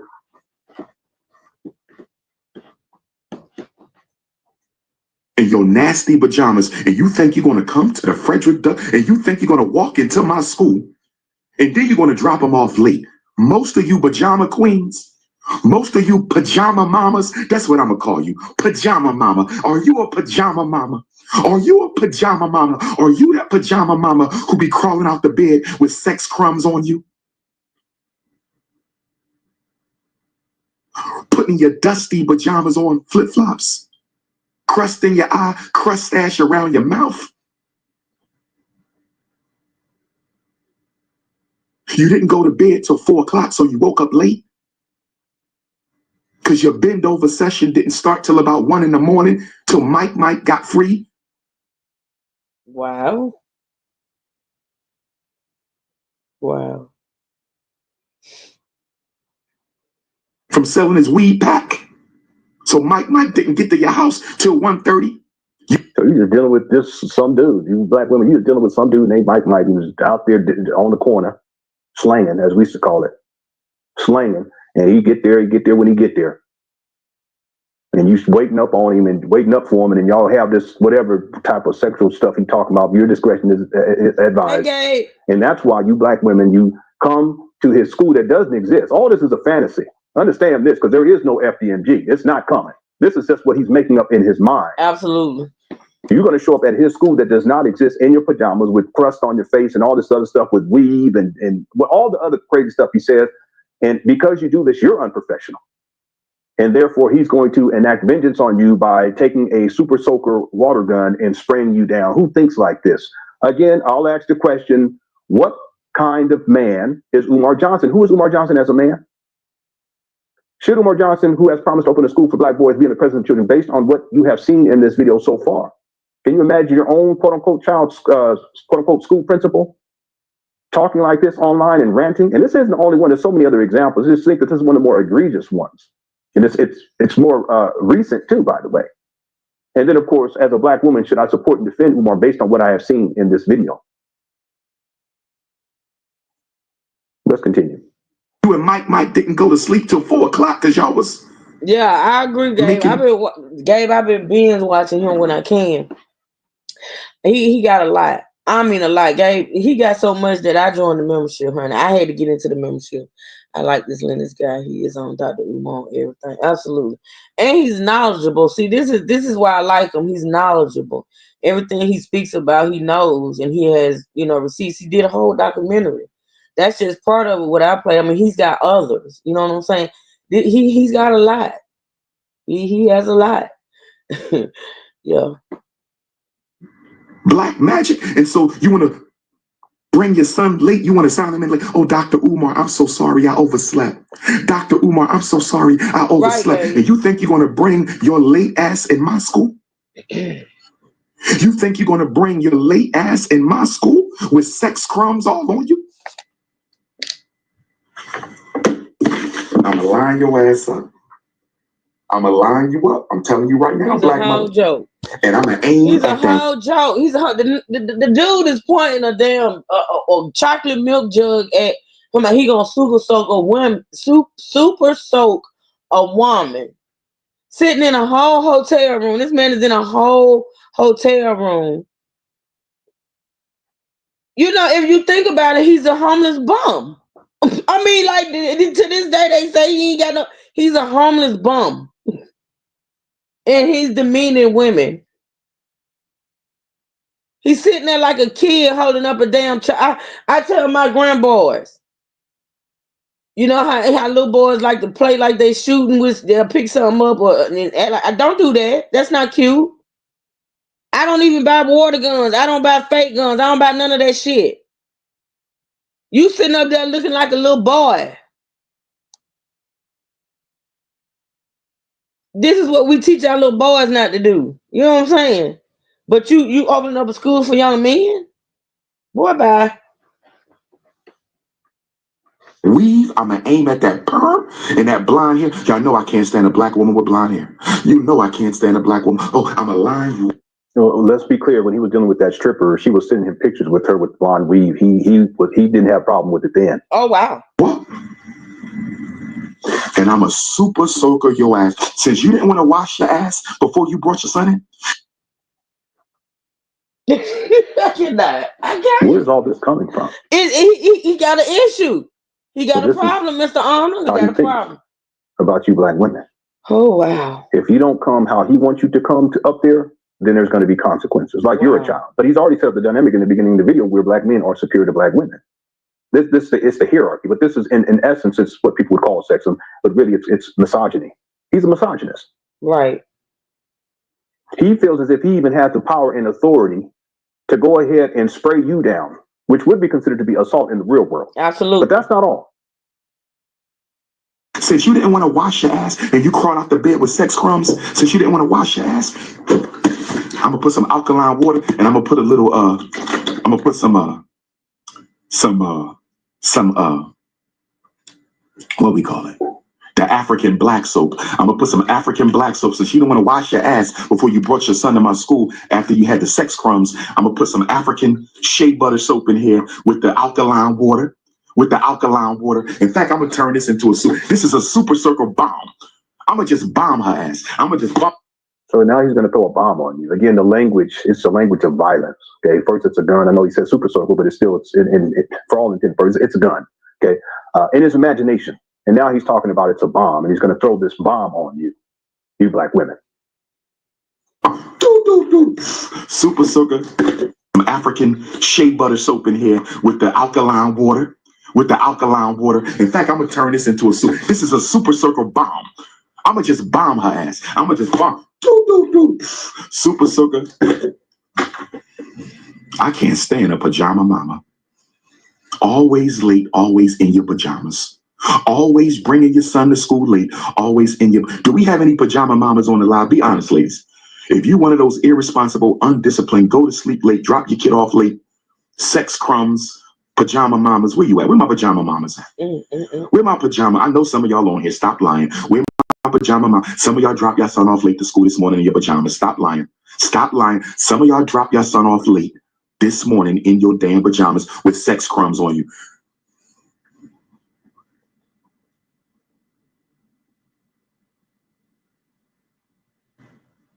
Let's move on.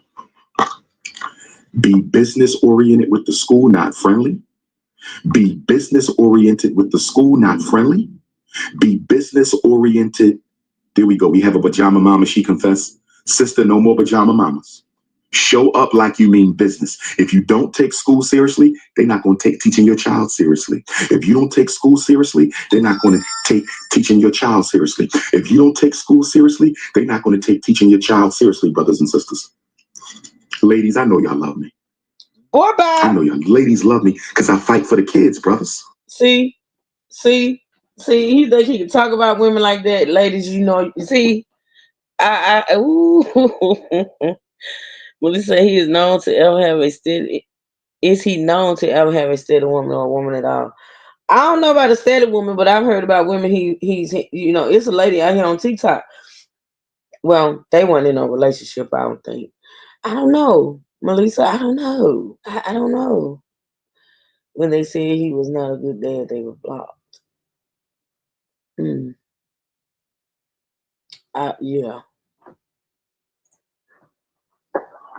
See, what's happening is the women inside the chat, I guarantee it, that they're probably recording because a lot of them were probably supporters and they realize at this moment this guy, he's just unhinged. And they also probably realize how much of a misogynist he is. And then all of this graphic sex talk, that's not professional, but it's also unbecoming of a man. I asked the question, what kind of man is Umar Johnson? He always has to turn things into sex. This is supposed to be about school, right? So why is he going there? And he does it over and over. And this is not an isolated incident. It's not. I can pull up receipt after receipt after receipt. With Umar, he tends to do this. He tends to turn the conversation into sex. But see what's happening, I guarantee it, inside the chat room, his chat room while he was doing this live, the women were probably speaking out against what he's saying. Like, why are you talking like this? This is disrespectful. See, black women, you can't have it both ways. If you accept Umar as someone who is, quote unquote, your leader, or someone who is going to, quote unquote, help you with your child, or someone who's going to, quote unquote, save your black boy, but he talks like this, he behaves like this, he's disrespectful towards black women, he's a misogynist, he's a rolling stone, he's running through you all, getting money out of y'all, getting draws out of y'all. If you're willing to accept that, then what does that say about every other aspect of how you're dealing in the world when it comes to men? If you set a standard that is down here for your leader, then what standard do you set, therefore, for the men that you might deal with at some point? It will probably be less than that, because if your leader is here, then okay, these men that I'm dealing with, they can be down here somewhere. That's fine as long as it's somewhere close. Not realizing that you need to put your standard and you need to raise the bar to up there. Mm-hmm. Which, again, let me read the question that I have for you women. As a black woman, should I support and defend Umar based on what I have seen in this video so far? Mm-mm. And that's for you to decide. But see, in that chat room, I guarantee that there are women who were, how can he talk like this? And so that's why Umar begins to backtrack. And he does this. Listen to what he says. Be business oriented with the school, not friendly. Be business oriented with the school, not friendly. Be business oriented. Here we go. We have a pajama mama. She confessed. Sister, no more pajama mamas. Show up like you mean business. If you don't take school seriously, they're not going to take teaching your child seriously. If you don't take school seriously, they're not going to take teaching your child seriously. If you don't take school seriously, they're not going to take teaching your child seriously, brothers and sisters. Ladies, I know y'all love me. See that? And this is when he gets into that mode where he's trying to get some sympathy or some empathy, some support. Okay, so he says, I know you love me, even though they're in here going in on him. I guarantee you. But watch what he does next. I know y'all ladies love me because I fight for the kids, brothers. Okay, Umar doesn't support, he doesn't support his own kid, and he don't fight for no kids. Come on. What is he talking about? He hasn't been employed in the school system for over a decade. These are what you call head movies. He doesn't fight for black children. He just uses the idea of fighting for black children, and he says that to you, black women, and particularly you single mothers, because he really targets you. You're his main mark. He says that absolutely so that you will support him. Absolutely. And hopefully you will support him financially. But also, he always frames this within the scope of sex because he seeks to sexually exploit you as well. Mm-hmm. This guy's posting underwear women's underwear on his Instagram page. Damn. That someone sent him on his Instagram page. They sent it to his P.O. box. He posted on his Instagram page. Why do something like that? Ain't no way. See, me and y'all, we not the same, right? Y'all get the women with your money, with your looks, with your car.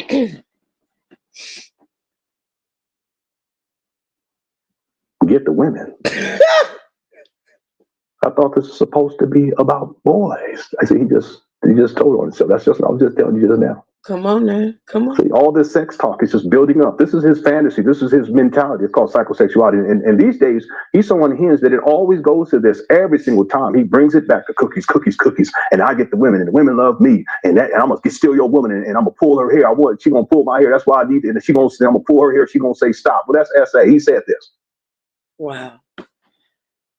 And there it is right there. I just explained it. And I haven't seen this section. I don't think we've watched this section yet. Hold on, let me go back. If you don't take school seriously, they're not going to take teaching your child seriously. If you don't take school seriously, they're not going to take teaching your child seriously. If you don't take school seriously, they're not going to take teaching your child seriously, brothers and sisters. Ladies, I know y'all love me. Yeah, I think this around here is when we ended the other day before we had technical difficulties, because I don't remember hearing this part because I couldn't hear it in my earbuds properly. There was a lot of glitching and static and stuff. I know y'all ladies love me because I fight for the kids, brothers. See, me and y'all, we not the same, right?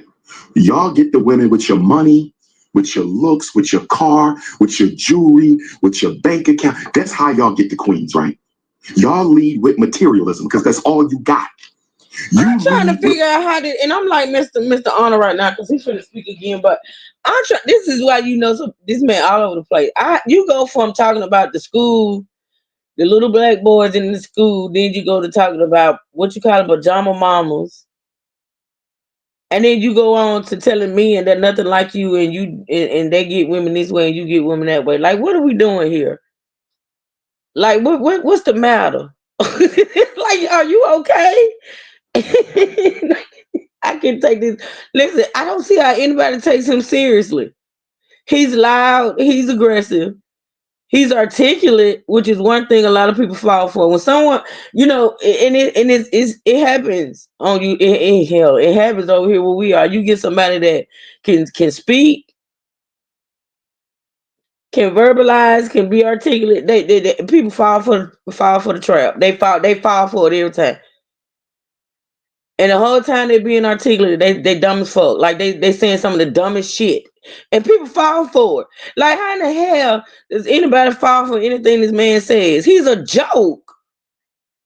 You can throw Africa up in there. You can throw him being the Prince of Africa up in there. You can throw whatever. You can throw your degrees. You can throw whatever the fuck. Come on, E. Brooks. You can throw whatever the fuck you want up in there, sir, when it comes to you. But the bottom line is you are a joke.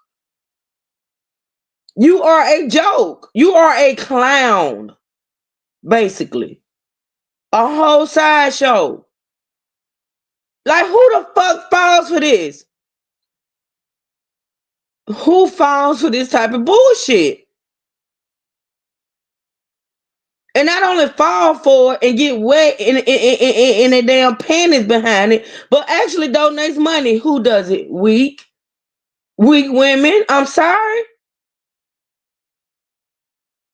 This just like the type of woman that will fall for him is the type of woman that falls for a dude that talks to them in disrespectfully, like talk to them like shit, and it turns them on. They're attracted to that shit. Never. I have been told that my mouth is a lethal weapon, and I don't just issue that shit out all willy nilly. I'll issue it out when it's warranted. I do. I can be as sweet as pie. And my tongue could be like venom from a snake. I don't play. I treat you how you treat me. I talk to you how you talk to me. And then the thing about it is I'm not gonna allow you to talk to me that way for too long. It's not gonna happen. It's not gonna keep happening. Cause then I'm gonna cut your ass off. What woman thinks it's okay for a man to speak to you like this? Like, I don't get it. What you have. You get the queens. So now it's stereotypes about black men. Is that what's going on? See, we were trying to get to this part, but I couldn't hear it. I mean, this is my first time hearing this. We played through quite a bit forward too yesterday, but we were having technical difficulties and it was skipping and all that stuff. So this is my first time hearing all this clearly. So I think what he's saying now, he's flipping it around and saying that he's going at you black men now. But see, why is he talking about getting black women when this is supposed to be about helping black boys? It's supposed to be about a school called FCG that does not exist. Because he used that to get the black women. So now he's setting up a dynamic of competition or a line of demarcation between himself and the rest of y'all black men. Mm-hmm. But you're the rest, and all these are stereotypes. All of these are race-based stereotypes about black people that racists actually have been using for decades, if not hundreds of years at this point. So you black men, this is how you operate. You get the women by having the fancy cars and the nice clothes and the bling bling and all this kind of stuff. It seems like to me he got a complex because he don't have those things. That's what it seemed like to me.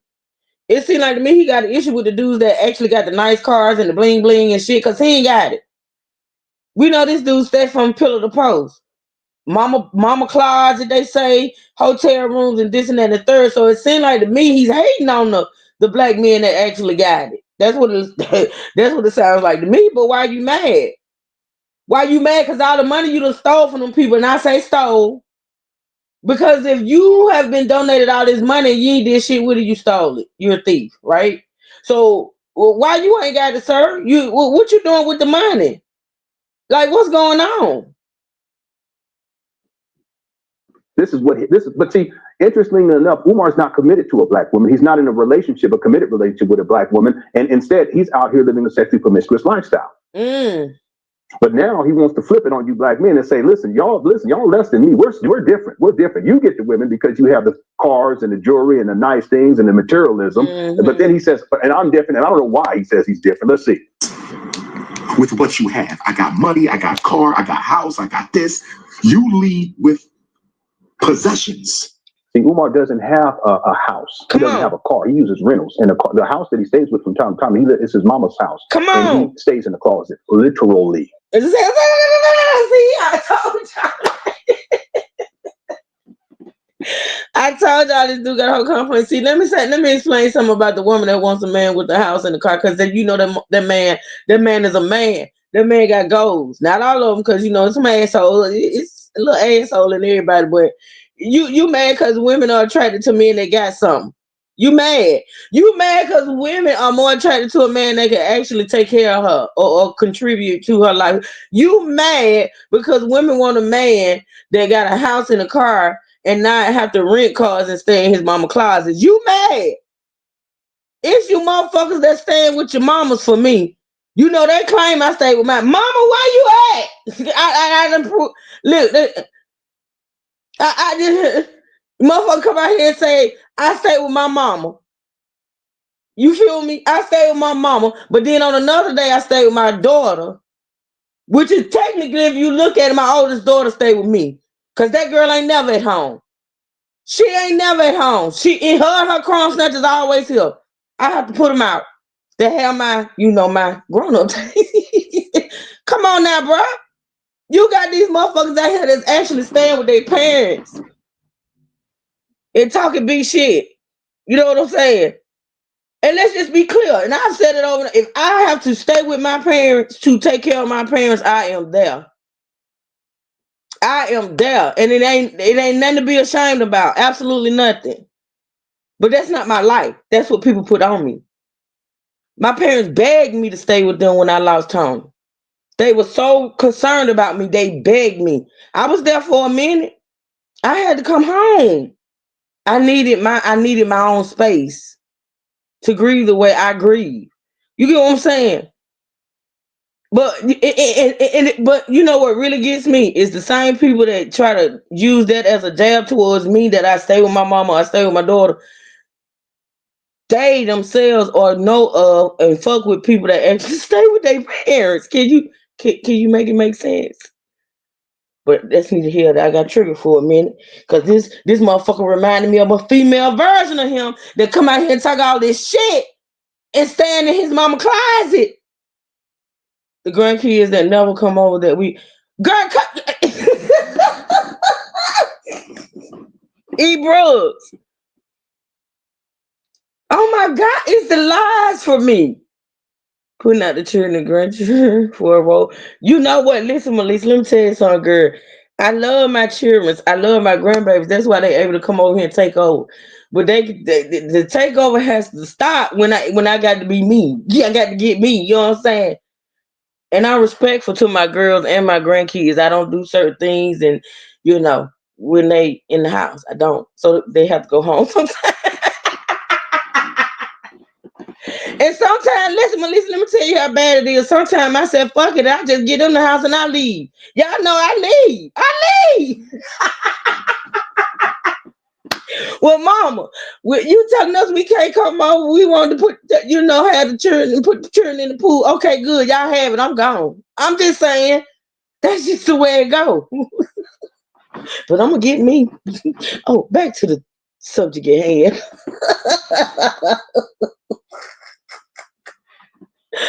Oh Lord, y'all see y'all. It's y'all fault. Ebook started it. Ebook started it, I think. One of y'all, either Ebooks or Melissa, one of y'all started it. When he's not in that little rinky-dink closet, he's inside of a hotel motel like he is in this video. And is, I don't know if y'all can see it on this visual I got up here, but he in a whole hotel room talking crap about men that got houses and cars. Get the fuck out of here. Make it make sense. And when he's not in a hotel motel or he can't stay with his mama, he's up there at the Trap Bandos in Wilmington, Delaware, that he calls a school. Not the Trap Bando. He slept up there many more months than a child has been educated up there. Oh wow! It's the kick it spot. But we're getting sidetracked. I don't want to do this because it's just going to be a quick video.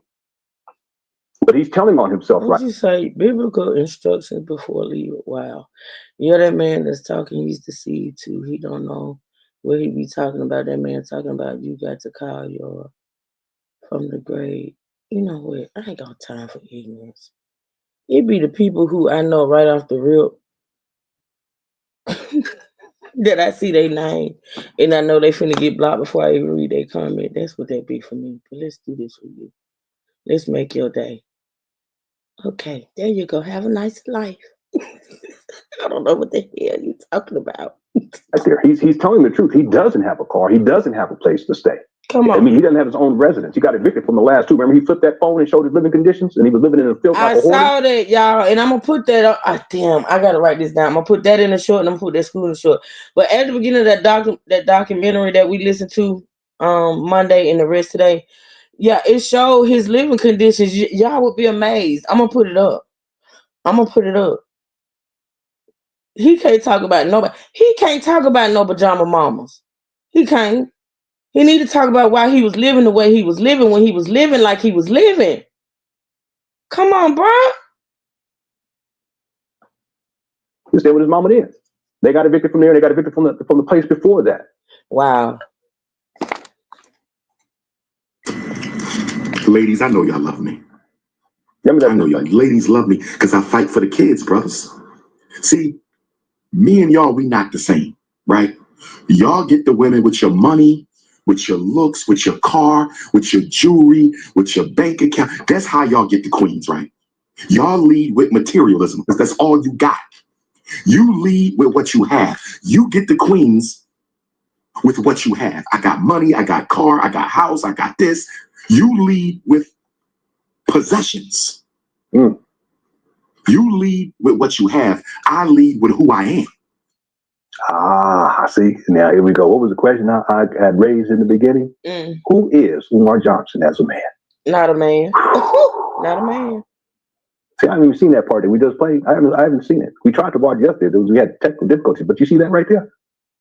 But see, understand that Umar is telling the truth here. He recognizes that, yeah, he is different from black men who have a home, who have a car, who have, ain't living in their mama closet. I'm sorry, men, you should have your own home. You should have your own car. And you should keep your home clean so that when you have a woman over, maybe you guys are dating or courting, as we used to say, or the old folk used to say back in the day, they'll be comfortable. There's not, trash all over the place. It doesn't stink. Everything's nice and clean. You do that out of respect. I ain't gonna be there. I'm out. And I know this for a fact from a woman that I just spoke with many years ago who had interaction. She showed me receipts too. So it was legit. She had one-on-one interaction with Umar, and she went to his place, and he had trash and trash all over the place, filthy. Oh, wait a minute. I need y'all to hear that part. I got to speed up. So he talks a little fast anyway, but I got to speed up. Listen to what he said about the woman that actually had an interaction with this guy. Listen. See, I haven't even seen that part that we just played. I haven't seen it. We tried to watch yesterday. We had technical difficulties, but you see that right there? But see, understand that Umar is telling the truth here. He recognizes that, yeah, he is different from black men who have a home, who have a car, who have, ain't living in their mama closet. I'm sorry, men, you should have your own home. You should have your own car. And you should keep your home clean so that when you have a woman over, maybe you guys are dating or courting, as we used to say, or the old folk used to say back in the day, they'll be comfortable. There's not, trash all over the place. It doesn't stink. Everything's nice and clean. You do that out of respect. Umar doesn't do that. And I know this for a fact from a woman that I just spoke with many years ago who had interaction. She showed me receipts too. So it was legit. She had one-on-one interaction with Umar, and she went to his place, and he had trash and trash all over the place, filthy. There was dishes, used dishes in the sink with food still on the dishes, and mold growing on the food. Oh, and shit. It's like, it don't even register with Umar. Oh, my God. So, yeah, you should have your own place. You should have your own car. You should have material things, because part of your job is to provide the woman with comfort. It's a respect thing. You see the difference in mentality, too? Mm-hmm. As opposed to the crumbs and the juices and talking all crazy like that. And but he said a pajama mama, and all this negative racial stereotypes about black women just coming. You see the difference in mentality? Definitely. I mean, that's what you're supposed to be providing comfort for the woman. You're supposed to be providing comfort for the children. You're supposed to be providing protection for the woman. You're supposed to be providing protection for the children. You're supposed to be giving them love and affection and guidance. That's what you're supposed to do. That's exactly the antithesis of what Umar Johnson is as a man.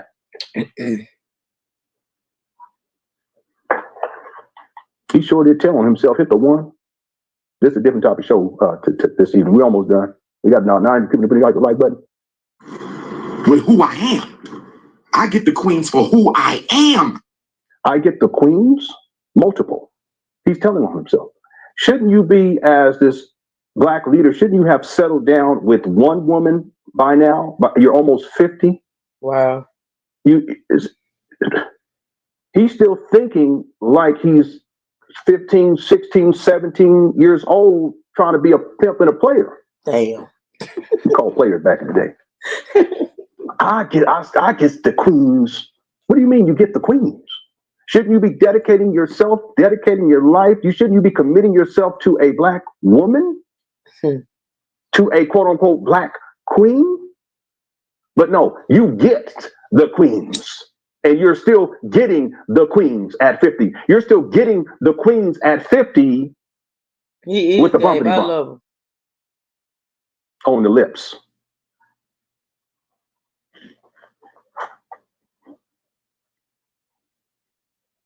You get the queens for what you have. You see the difference? I will always be who I am, but you may not always have that. That's the difference between me and y'all. I serve the community. I serve the people. I serve the children. I serve the parents. I'm building the institutions. I get the love from the queens for who I am. You ninjas got to dress up with $5,000 worth of clothes on, $50,000 watch, $100,000 car. That's how you get the queens. Wow. Part of this is him being upset with hip hop right now. That's what part of this is. What? But no, this is from but before that, he was talking about how if I remember the timeline, there was a point before this. Correct me if I'm wrong, because I could be wrong on this. This video is from October of 2023. Wasn't there a time period before that where he was talking about how hip hop was one of the worst things? It did more damage than good. Wow. Let me retract that statement because I would have to go back and verify. And I always have to make sure that I have my timeline right. Mm-hmm. Let me just look something up real quickly. Again, I want to stay with what we're doing here. It's a different type of show, but I just want to do this real quickly. Just give me one moment, everybody.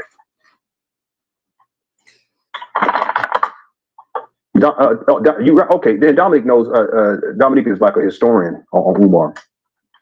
So I don't even have to look it up. I'll take your word for it. So this is part of it. This even going back then, because he had been taking shots back then. Okay, now I have my criticism of hip hop too, in particular gangster rap, but that's besides the point. I think part of what he's doing here is just him kind of venting based upon the type of response he was getting when he was making comments about hip hop back then. Now these days, of course, he's wrapped up in this whole thing, comments that he made on the Joe Budden show dealing with Eminem. Okay, all right, okay, let's keep going here. You have to Europeanize yourself to get the queen. I just show up, 6'3", North Philly beard, King Kong consciousness, melanin drip, Leo season, and I get the queens. Man, he just spitting all over the place, frothing at the mouth, and it reminds me of the setting rant. It really reminds me of some of the phrases that he's using here. We not the same, my brother. We not the same. I'll pull up with a dashiki and some wooden beads, and you can't compete with me. With your Benz, your money, you still can't compete with me because you competing with who I am with what you have. But I digress. Oh wow! What is it? Where is this coming from? I don't know. See, this is a tip because now he's disrespecting you, black men. But the irony of it all is that it's all based on the premise of getting black women. Why are you almost 50 talking like this? Right. Who is Umar Johnson as a black man? Why is he talking almost 50? Should Umar Johnson, who has promised to open a school for black boys, be in the presence of children based on what you've seen in this video so far? For you women as a black woman, should you support and defend Umar based upon what you've seen? Absolutely. We can throw another question in there for any of you black men who got some pride about yourself. Absolutely not. Should you support and defend Umar based upon how he talking reckless about black men? And it's all to compare himself like he's better. Just like in the beginning, he set up a dynamic where you black men, you're better than the black woman. Now he's setting up a dynamic where he's better than you black men. Boy, this Umar, he's a trip. But let's say we're gonna keep on task here because I said we're gonna go 45 minutes to an hour, and we're already at 58 minutes. We're almost done. Let's go. But I digress. Single parent conference coming soon. Conscious singles convention coming soon. Single parent conference coming soon. Single parent conference. See, that's him targeting single women. Mm-hmm. That's a whole thing to target single women. That's who he targets. That's why he used them boys and needing to exactly, Gabe, needing to educate the boy. He targets single black women. Yup. Single black parents. Conscious singles convention coming soon. It's not going to happen. He's always saying something's going to happen. He never gets anything done. Thank you, Ebru. What kind of Y'all man? make sure y'all hit Mr. He said Arnold's going- link. If you liking what you're hearing from Mr. Arnold, it's not Arnold, it's Honor. Hit his link, subscribe, hit the notification bell. He has an unlimited supply of information on Mr. Umar. It's good. It's good. All right. We got like maybe 20 more minutes on this and 20 more minutes on this live, and we're gonna be out. So here we go. Happened. We was talking about this in 2019. Here we are now in 2024. It's about to be 5 years in a month. It'll be 5 years in a month and 2 days. Single Black Parent Conference coming soon. Conscious Singles Convention coming soon. Let's go next. Know the code of conduct.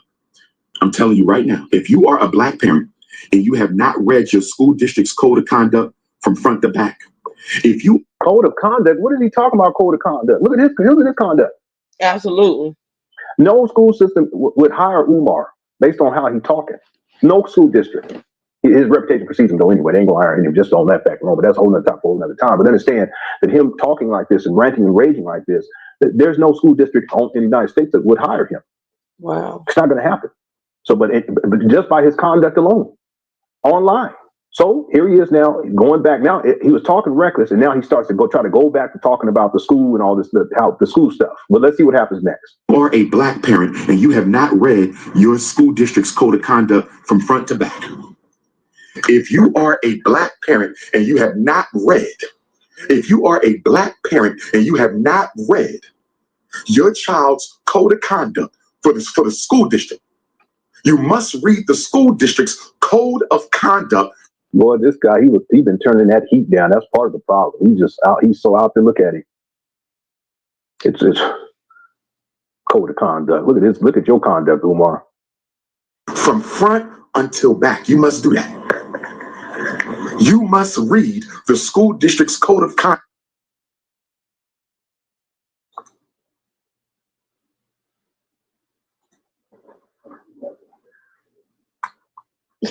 It be his face for me. I don't know what he's doing. Look at this guy. Lord bless this man. Bless him. Bless him. Bring the people into his life that can help him get cleaned up, get straightened out, and get back on the right path. Not praying for him.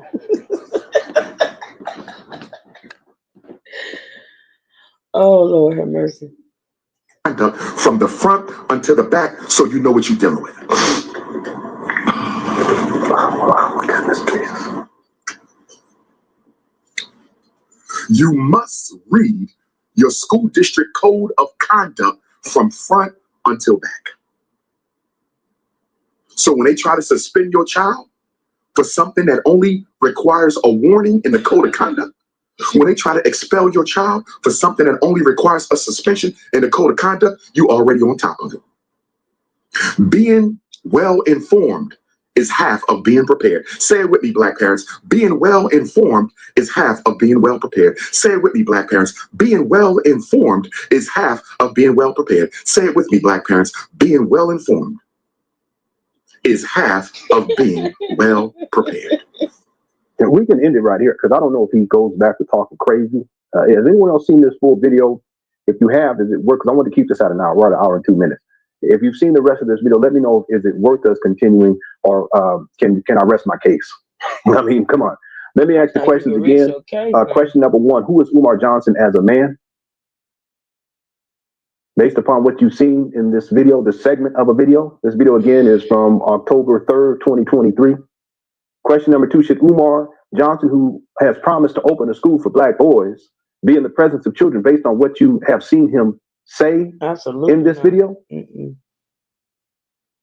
And question number three: as a Black woman, should you support and defend Umar based upon what you have seen and heard in this video? Again, these are questions I want y'all to answer for yourself. I'm not here to judge or anything like that. I just know from all of the research that I put into Umar Johnson, and all of the receipts that I have looked through, I know that the type of man that he is not of the quality and character that is worthy of black women's support. He's not worthy of your support. Now, you decided to support him, that's on you. I'm not here to judge, but he's not worthy of it. I also know that he has absolutely no business being in the presence of a child alone. Because if he's talking like this online for the world to see, how do you think he's talking behind closed doors? If he's behaving like this online for the world to see, how do you think he's behaving behind closed doors? And listen, you black men, I'll ask the question.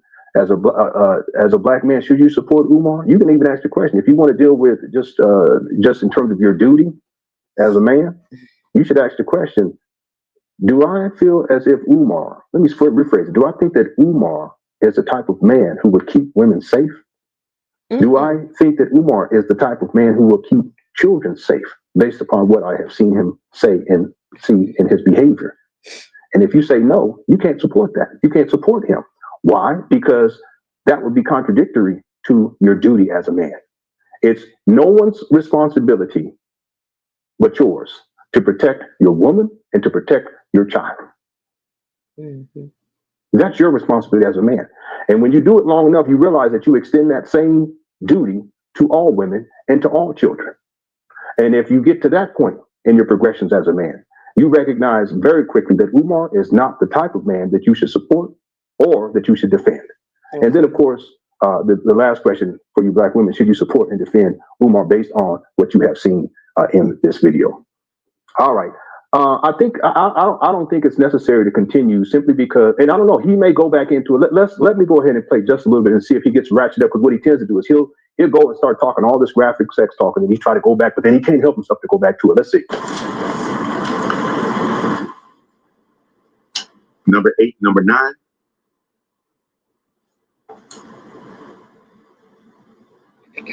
Number 9, know your child. Let me skip it. White folks, they will lie to you. Atlanta airport train. You can't. No disrespect. No disrespect. Sharp really went to war. And then I found out after Shannon Sharp went to war that he don't date black queens. October the 30th. Abe.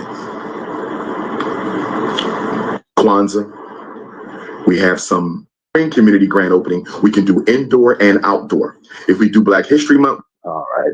Same old stuff. School ain't opening. It's not. Okay, I think I proved my point. Okay. Let me just do these quick super chats real quick. We're going to be done for the day. We're at an hour and 7 minutes. I want to keep it between 45 minutes and an hour. And what I'm thinking of doing is once a week, just have a quick show, kind of like a wrap up from the other shows.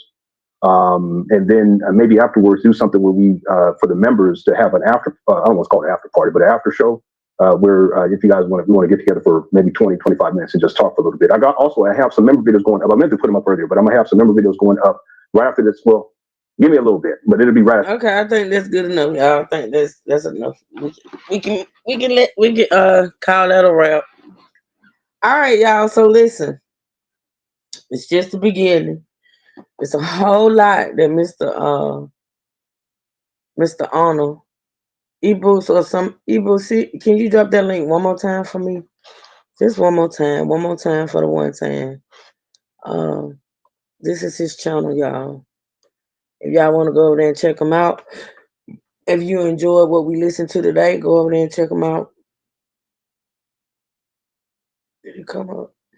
My thing acting kind of slow. There it is. Okay.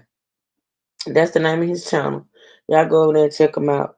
That's going to be it for today. We'll be back. I decided, you remember initially, when I came on Monday, I think I said I was going to try to do at least 2 hours of his content a day, but it's going to be Monday, Wednesdays, and Fridays.